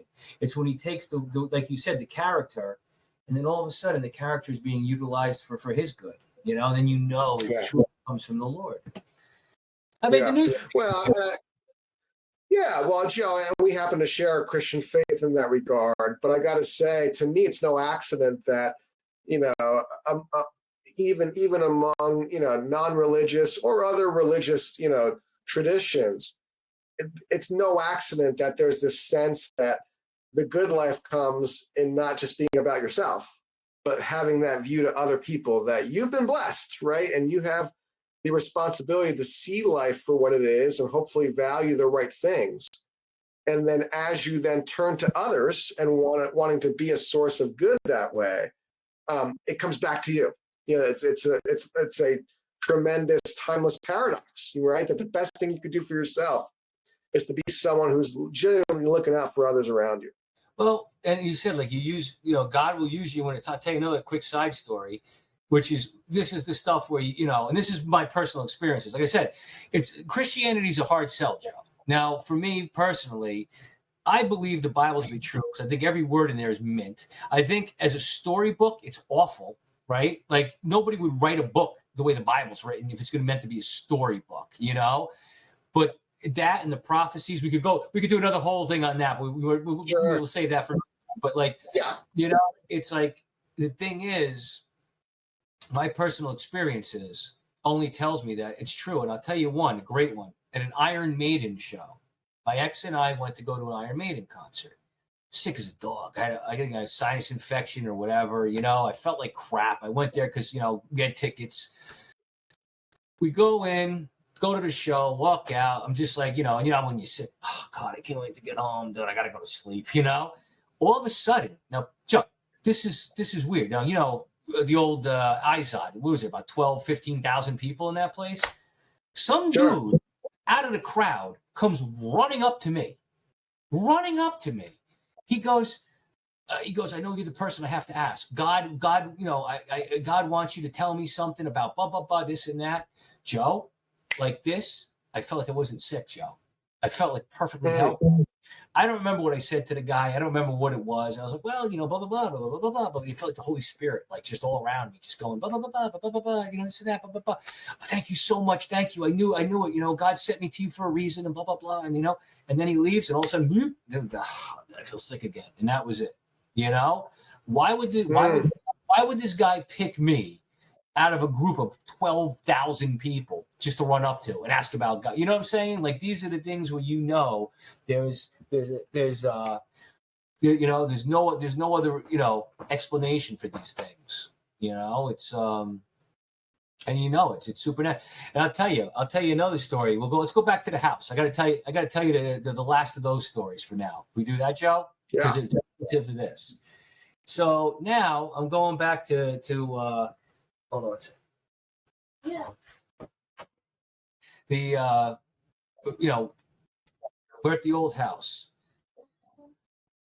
Pastor Joe, this is where I learned. If there's an evil spirit or whatever, you say, in the name of Jesus, Satan be gone. That's how you cast an evil spirit out. Okay? So, just learn that, whatever, right? The house was going to be sold soon. We were sleeping on a mattress in the living room, right? I'd go to sleep, we'd watch TV, put honeymooners or whatever, I wake up like 3 o'clock in the morning, Joe. 3 o'clock, and this is the house. And I got a whole bunch of other stories I could tell you about. When like father was dying, a piece of the glass from the around the light in the hallway fucking broke and fell on its own. I mean, weird stuff was really happening when my father was on his way out, So now my father passed, grandmother's passed, me and my ex are the only people in here.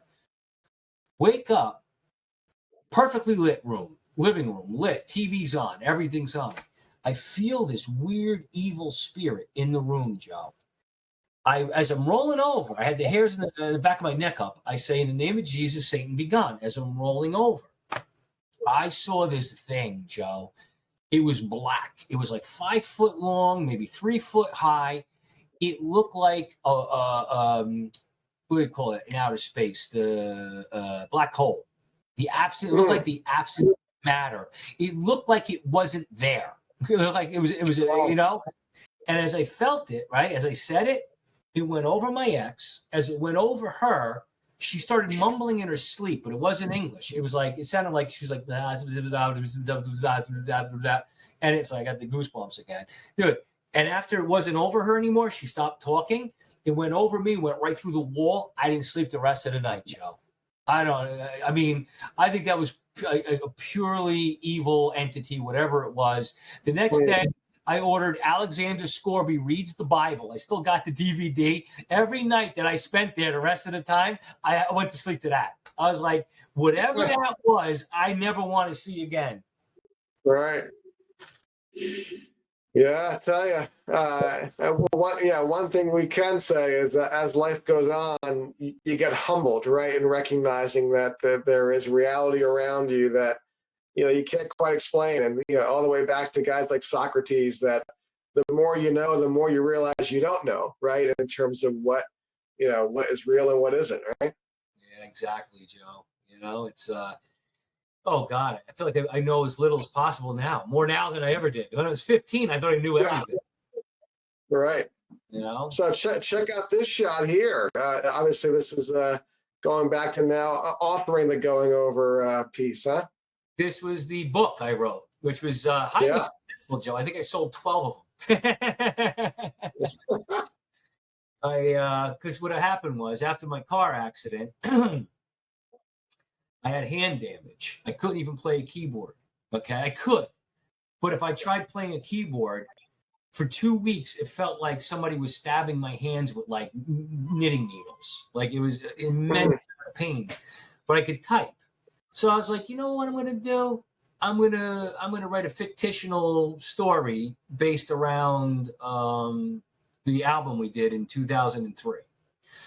Going Over was let's put it on the table, Joe. Okay, we're gonna keep things real over here. A lot of drugs in Lodi, Joe. I lost a lot of friends. because of drugs. So I was moved to do this piece. It was a concept piece based around a drug addict. Like every song was, like CD sale was the marijuana, fat was the acid, bad reflection, cocaine, whatever. So we did that back then. And I was like, yeah, I'm gonna write a book based around it. I brought it into Lodi. I put a lot of detail in Lodi. I think it ended up being like a 700 something page novel. It took me a couple of years to write. And when I did, I made it to the newspaper. Nick Naosi got me an interview with Neil M. Dorr, which was Nice.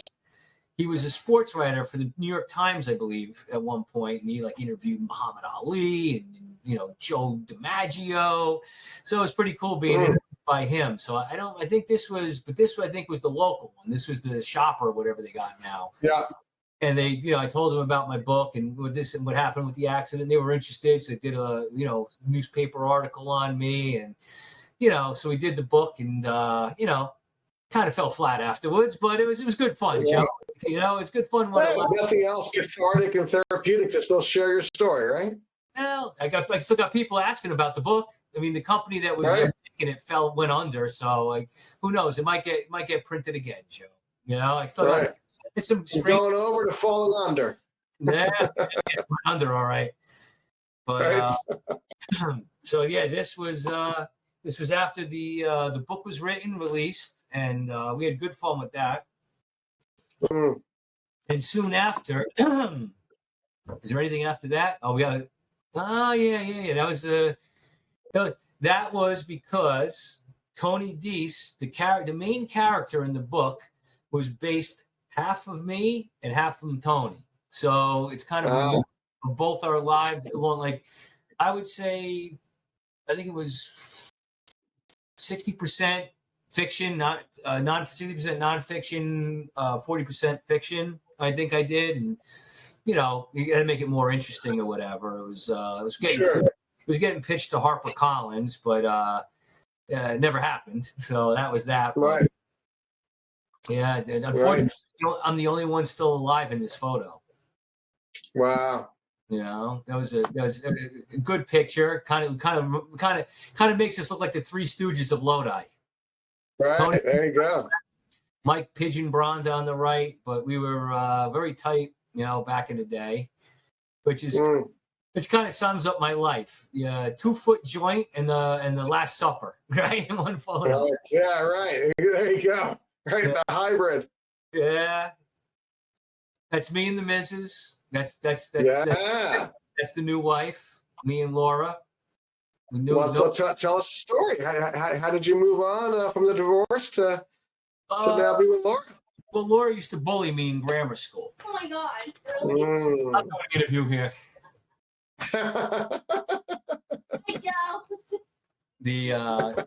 She was a bully. She was a bully in grammar school with one person, me. We after the divorce, I started to slide into doing some old habits. Depression kicks in, of course, and all. And she said something moved her to contact me, and we called each other, spoke, went on a date on a Friday night. She moved in on Monday. We got engaged, I think, a month and a half later. We got married another like 3 weeks after that. So, but it was because we knew each other since we were kids. I joke and say our first date was at the Lodi Memorial Library when we were.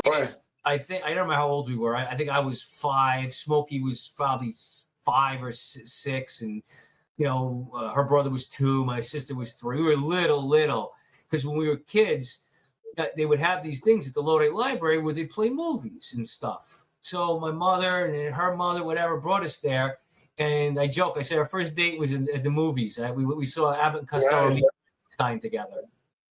And, when we were in grammar school, we used to, give each other the eyes, when we were little. And then for some reason, when I was in 6th grade, she decided to make her move, Joe. This was her brilliant, genius plan. Yeah. I was a hall monitor And, everybody, my buddies would come up. Hey, Joe, have a drink? Yeah, go ahead. Make it quick, One day she decides to come up to me and yell at me. You're supposed to watch the fountain. You're not supposed to let people drink from the fountain. It's your job to make sure nobody drinks from the fountain. And I'm sitting there looking at her. I'm going like, and I thought she was a cute girl, whatever. But I'm going, what the hell she cared? And I'm freaking letting people drink from the fountain. What's wrong with her, So she decided to step up the game. So she ends up getting Mr. Manicone and bringing him to inform him that I'm letting people drink at the fountain. And like, there she is. He's like, yo, Joe, you're not supposed to let people drink at the fountain. And she's sitting there with, and I was like, oh my God. I got to say, sidebar real quickly. Your mannerisms are totally giving me like Van Halen video flashbacks of some of the funny characters they'd have in some of their videos. Teacher, yeah.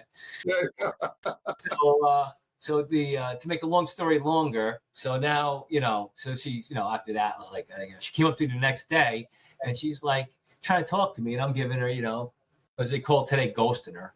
Our day was a cold shoulder, right?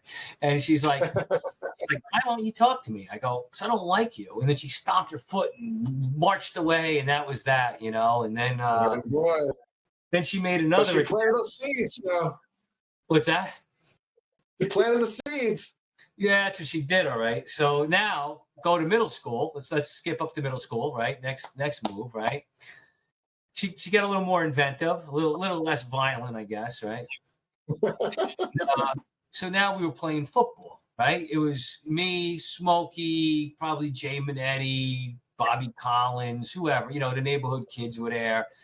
So her and Heather Pizzuro, which was her best friend, which is fun. Her best friend and my best friend were cousins when we were kids, right? So they come rolling up on their bikes, right? And then they announce like, we're playing.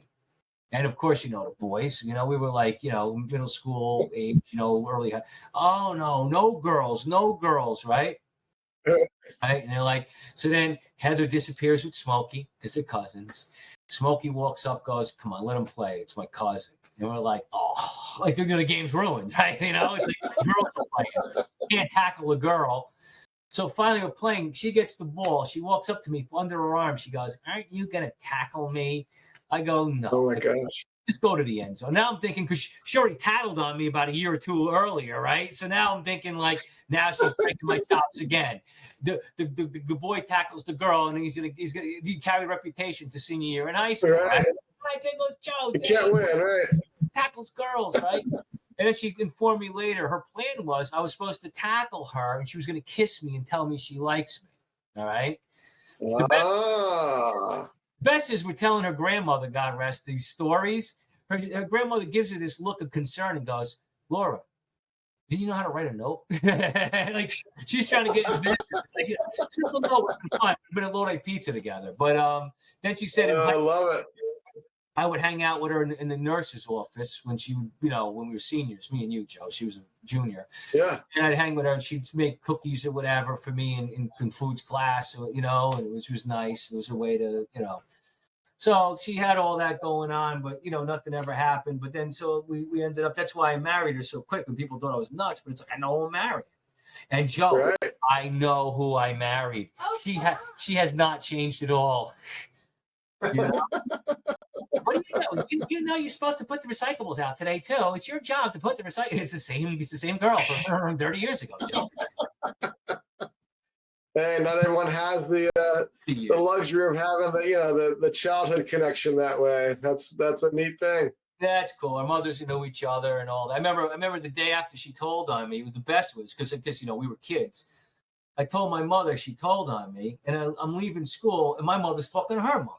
And I was fuming, Joe. In my head, I'm going, she knows that she told on me. That's the enemy. Like, why is my mother? Oh gosh, right. So yeah. That's right. Sorry. The old Costanza, worlds colliding, right? But yeah, so then that's a beautiful thing. Ended up getting married, and 9 years later, here we are. Here you are. Wonderful. Well, I thought I'd throw in this little gem with Polaro in there. You already referenced him. But as far as thinking about relationships that continue now, obviously Laura goes way back with you. Any other Lodi connections that still are pretty fresh for you these days? I would imagine Smokey's still in the mix. Oh, everybody is, Joe. You know how we are in Lodi, Yeah. man. It doesn't matter. It's like, and I always say it. I go, I could, if we're from the old crew, I could go 30 years without seeing you, and you're gonna get hugged like I've been hanging out with you every day since. You know what I mean? We're family. Anthony is family. I always used to say, I used to tell people he was my mother's favorite son. He's my mother's favorite son. We've been friends ever since we were 5 years old. His mother, because they came off the boat from Italy. I don't know if he told me. He said he remembers when we were kids because his mother didn't understand what the teacher was saying, like from kindergarten or whatever. So right. My mother would translate from English to Italian for his mother. Right. So that's how that started. And I remember the thing I say, I always say to this day I go, yeah, he's my mother's favorite son. My mother was on the phone with somebody, and she's talking about him. Oh, Anthony did this, and Anthony did that, and he's on honor roll, and he's a good kid, he's that, and he blah, blah, blah, blah, blah, blah, blah. And I'm going, Ma, I go, don't you talk about me at all? It's like everything was about him, and I come with the school. I go, yeah, my mother's on the phone talking about you. I go, you're his favorite son. And he starts laughing. He's like, Joe, how am I gonna? So, this picture. Well, yeah.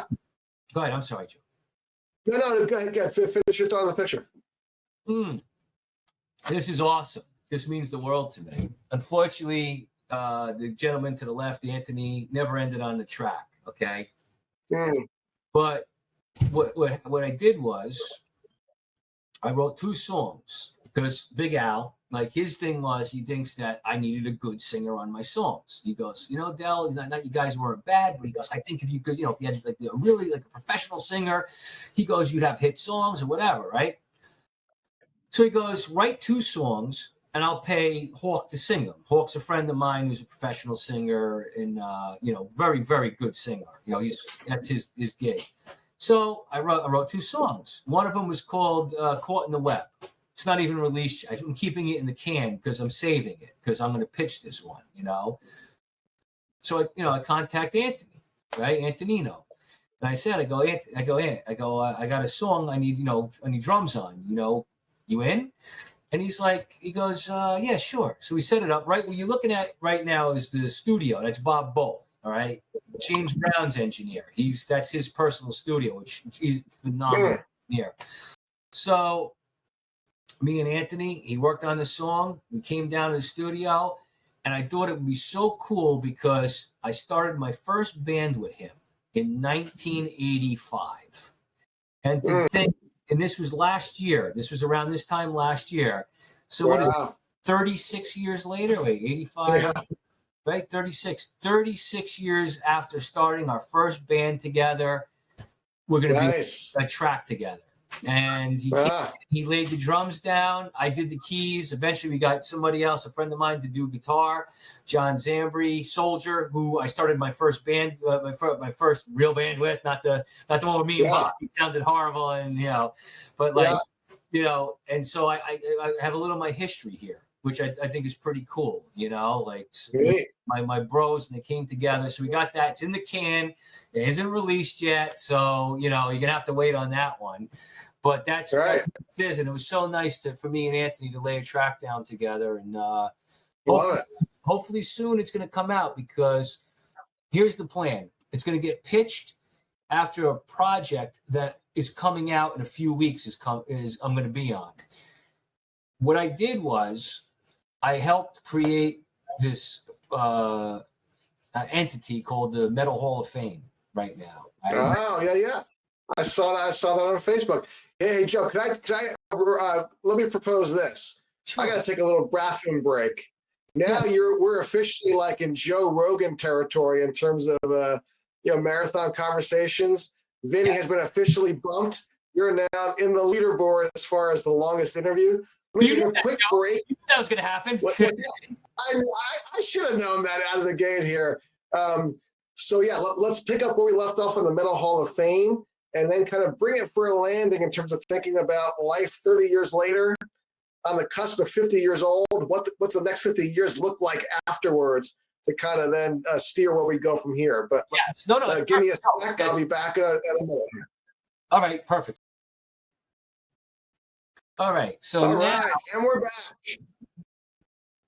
all right, Joe. So like, where you want to go with it? It seems we're going to wrap it up anyway. But so now, Well, yeah, you were transitioning to Metal Hall of Fame, so let's go there. So what happened was, I helped create this thing. I ran the first one, whatever, with me and Pat, and we kind of parted ways for a bit, and then came back together recently over the summer. And he has this project he was starting to put together, a real beautiful project. And he says to me, eventually comes out, he goes, "Joe, you want to do a track on this?" And I was like, "Oh, yeah, sure." So we he gave me the piece. It's called Apocalypse. And what it is, it's called the Metal Hall of Fame All-Stars. So the project is going to be a beautiful box set. It's going to have a CD, DVD, prints, posters, T-shirts. It's going to be this beautiful. It's on Warner Brother Records, okay, which I am so honored to be a part of. The track I'm on features Pat, of course, on drums, who's a phenomenal. This is the greatest group of musicians I've ever worked with. Phenomenal drummer. Tony Orlando, who plays Mike Orlando, rather. Mike Orlando. Tony Orlando is the one with Dawn. Mike Orlando, who plays guitar, who was an Adrenaline Mob, and he actually worked with Zakk Wylde, with Ozzy, Ozzy's guitar player. And the singer, who I have liked ever since the mid-'90s, Tim Ripper Owens. Now, Tim is the one who replaced Rob Halford in Judas Priest when Rob left. I saw him live, I think, at the Roseland or Hammerstein, and I thought he was phenomenal, such a great singer.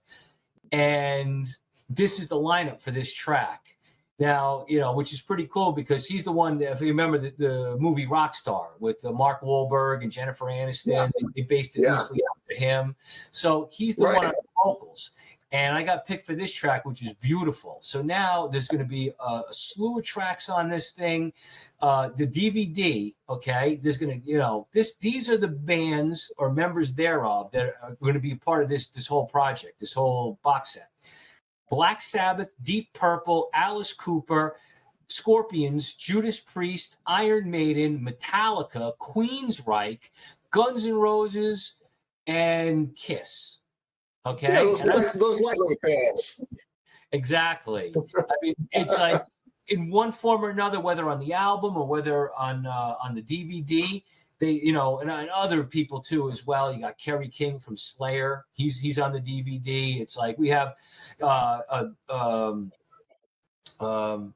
Eddie Trunk. Eddie Trunk. Yeah, that metal show, the DJ. He's always emceed. He's going to be on the DVD. Which I mean, it's a huge project. There's never been a project with all these people together on one.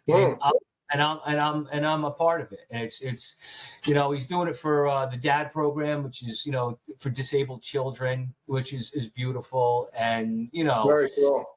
Yeah, and Pat's he's a brother in Christ like us, who's always who always says God has guided him, God has blessed him, and so it's for the right reason, the right direction.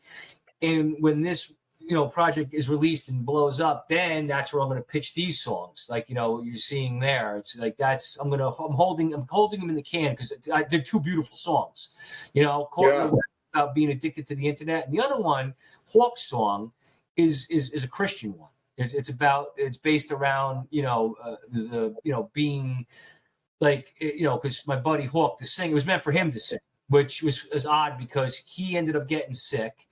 He never sang. We ended up getting this kid, Aaron. He's Aaron Kilner. He was a young kid. He sang, did a beautiful job. And Hawk's song is pretty much is a metaphor for being in the nest. Like first being in the egg, where you first become saved, a Christian, and you learn and grow. But then when you're ready to to do as a Christian, where the eggshell crumbles and you're in this nest. That feeling of where do I fly now? Like it's sort of Hawk's, my buddy Hawk's prayer. I took it and created a song from it. Like, he's asking God, what do I do? You've gifted me this voice. What do I do with it now? What do I do to glorify you? And so I took that and made that. Those are the 2 tracks, and I'm holding them in the can till the right time, where it's going to be. So that's, cool. Stay tuned. That's where we are now, Joe, which is an amazing, like I said, I've never traded. Think about it, Joe. Here we are, right? And the old days. I did when I did the Metal Hall of Fame, which was one of the cool. I'll tell you a quick side story. I was in charge. I was running everything, so I had to go get Mickey D. He was the drummer for King Diamond, which is funny side story. We're sitting there eating. I'm telling him the story about my apartment being haunted, and he's going, you better move out of there. And I'm thinking, this is a guy from King Diamond. He thinks that my stories are creepy. But we're going. We're going into. I'm going into the VIP room where they had the food or whatever, which was great food. Pat knows what he knows what to get. And I had to get Mickey D. So I don't know if you remember in the high school, remember how when I leave like out of the front, I would always like push the front doors open so they bang just for like a humorous thing, And everybody would think before Kramer made it popular, right? Before he was even on TV, Joe. So I came into to the VIP lounge. Now here we are. We got Kerry King. We got Rudy Sarzo. We got Benny Carmine Appice. We have all these like people I grew up listening to, going to see them live. And I come in. I do that door entrance. It's boom. It gets quiet. Lemmy from Motorhead. His manager goes, "Now that's an entrance." I start bowing, and it was all humorous, but here I am, right? And here's the guy who should have died in a car accident, and now I have all these guys that I grew up listening to, loving, and they're applauding me humorously, but it was a fun time. Full circle. Right? But here it is. All these groups I grew up listening to since we were little kids and now I'm a part of a project with them. I'm on a song with a guy who sang in front of the guys that did Breaking the Law, another thing. You know what I'm saying? Like, here I am connected to all this. And it's like, wow. It's like starting off, like you said, with me and Antonino. And then you said coming full circle. And now here I get to be a part of a project, which is such a blessing. I'm so honored. I get to be with all these great like bands that I've loved and admired and gone to concerts and bought at, and I'm a part of all of them now, Joe. Such a blessing, Joe. That's a beautiful thing. Well, and that's a great segue to kind of bring this to a close as far as thinking about a lot of us are on the cusp of turning 50, right? As we're thinking about 30 years after high school here. Wait, Joe, give me a sense. The gray hairs are giving it away, Joe. I know. I got plenty of that going on. Salt and pepper's here, right? But as far as thinking about this midlife moment of 50 years old, right? Thinking about what life has ahead for you, give us a preview of where you see your journey continuing. And I often give a billboard question to folks as we wrap. Okay. If we had a billboard we could put up for you, intersection of 46, 17, Route 80, and a message to convey to your fellow classmates here. Give me a sense of what you want to say to be an encouragement to the folks. Joe Dell, how the hell am I still here? No, I'm only kidding, Joe. No. I don't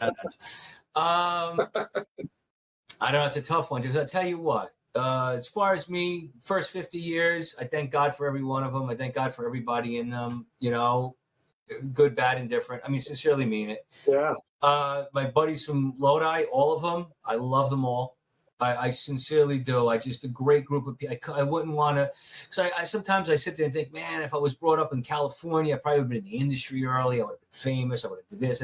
You know what? If I had a choice of being rich, not that rich means a lot, but I'm saying, rich and famous, or being brought up in, I wouldn't trade it. I wouldn't trade Lodi. I love it. I always say from 0 to 18, I had such a great childhood. Everything about it. I loved it. I loved the town, the people, not the pollution, but other than that, but like Sure. working at the record store, school, the laughs we had, the fun we had. I mean, it's just, it's just, you can't ask for better. Everybody's always had my back. Everybody's always been rooting for me. I've been truly blessed. I remember when I was in the accident, right? There was a girl, Charlene was there. It was, Augusta now, but she was working downstairs and somebody down there, I was told somebody down there asked if I was famous because so many people were coming to visit me, Joe.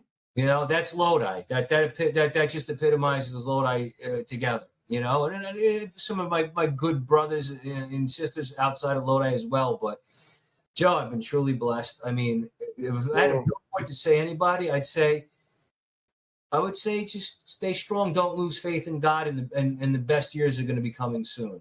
I mean, as far as me personally, what do I see? I don't know. It's a mystery, Joe. You know what? My first 50 years taught me not even to imagine what's going to happen in the next one. That's right. Stay open-minded, right?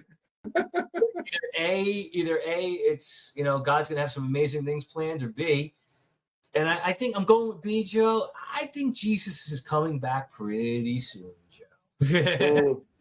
I think if you get into prophecy and read what's in there and your eyes are opened, like what is it, the scales falling off the eyes, if you really look at what what's written, it's there. They sent 5 red heifers to Israel this year that are a year old, which means in 2 years they're ready for sacrifice. So once that temple is built, Joe, it's going to happen. I got to say, you've gone much deeper than I have when it comes to thinking about, those end times items. But what I can say, Joe, is what really strikes me as I think about, where we've gone, in our time, today. The fact is, you can keep going, but what's beautiful is you're showing proof positive that when you measure life in terms of who, rather than in terms of what, that's where you find true wealth, and that's where you find essentially what my motivation was in doing this in the first place, is recognizing that in one way or another, the intersection of our stories, in our time at Lodi still reverberates, and hopefully was, as you said, a good catalyst for realizing that when you're aware of the fact that all of us are different people by virtue of the relationships that come and go in our lives, it brings perspective, on keeping the main thing of what life's all about. Absolutely. That's what it is, Joe. And I say it, listen, I enjoy music, I enjoy this, but at the end of the day, my family and good friends who are my family are the only things that matter to me. I'll tell you, when you come, especially when you come close to death, Joe, you really realize how the materialistic means nothing. Something to utilize while you're here, alive, whatever. But it's so, I use the Egyptians as an example, right? They were so obsessed with their crap and junk, they put them in pyramids to take it to the afterlife with them.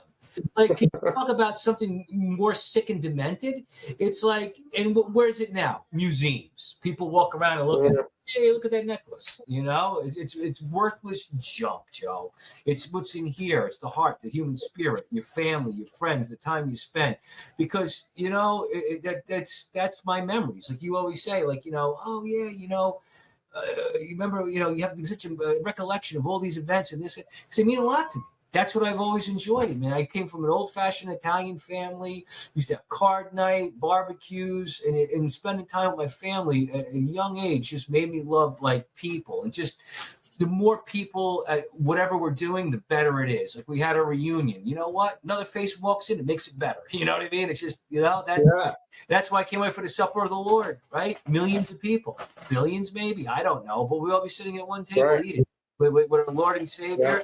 All peace, all love, Joe. So we try to get a little piece of it down here. That's it.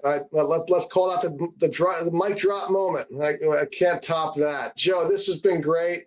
And I really appreciate your willingness to share your heart and recognize hopefully the real value and treat this is going to be for our classmates to reflect on and be grateful. And hey, a lot of them were mentioned in your cast of shout outs. So this is great stuff.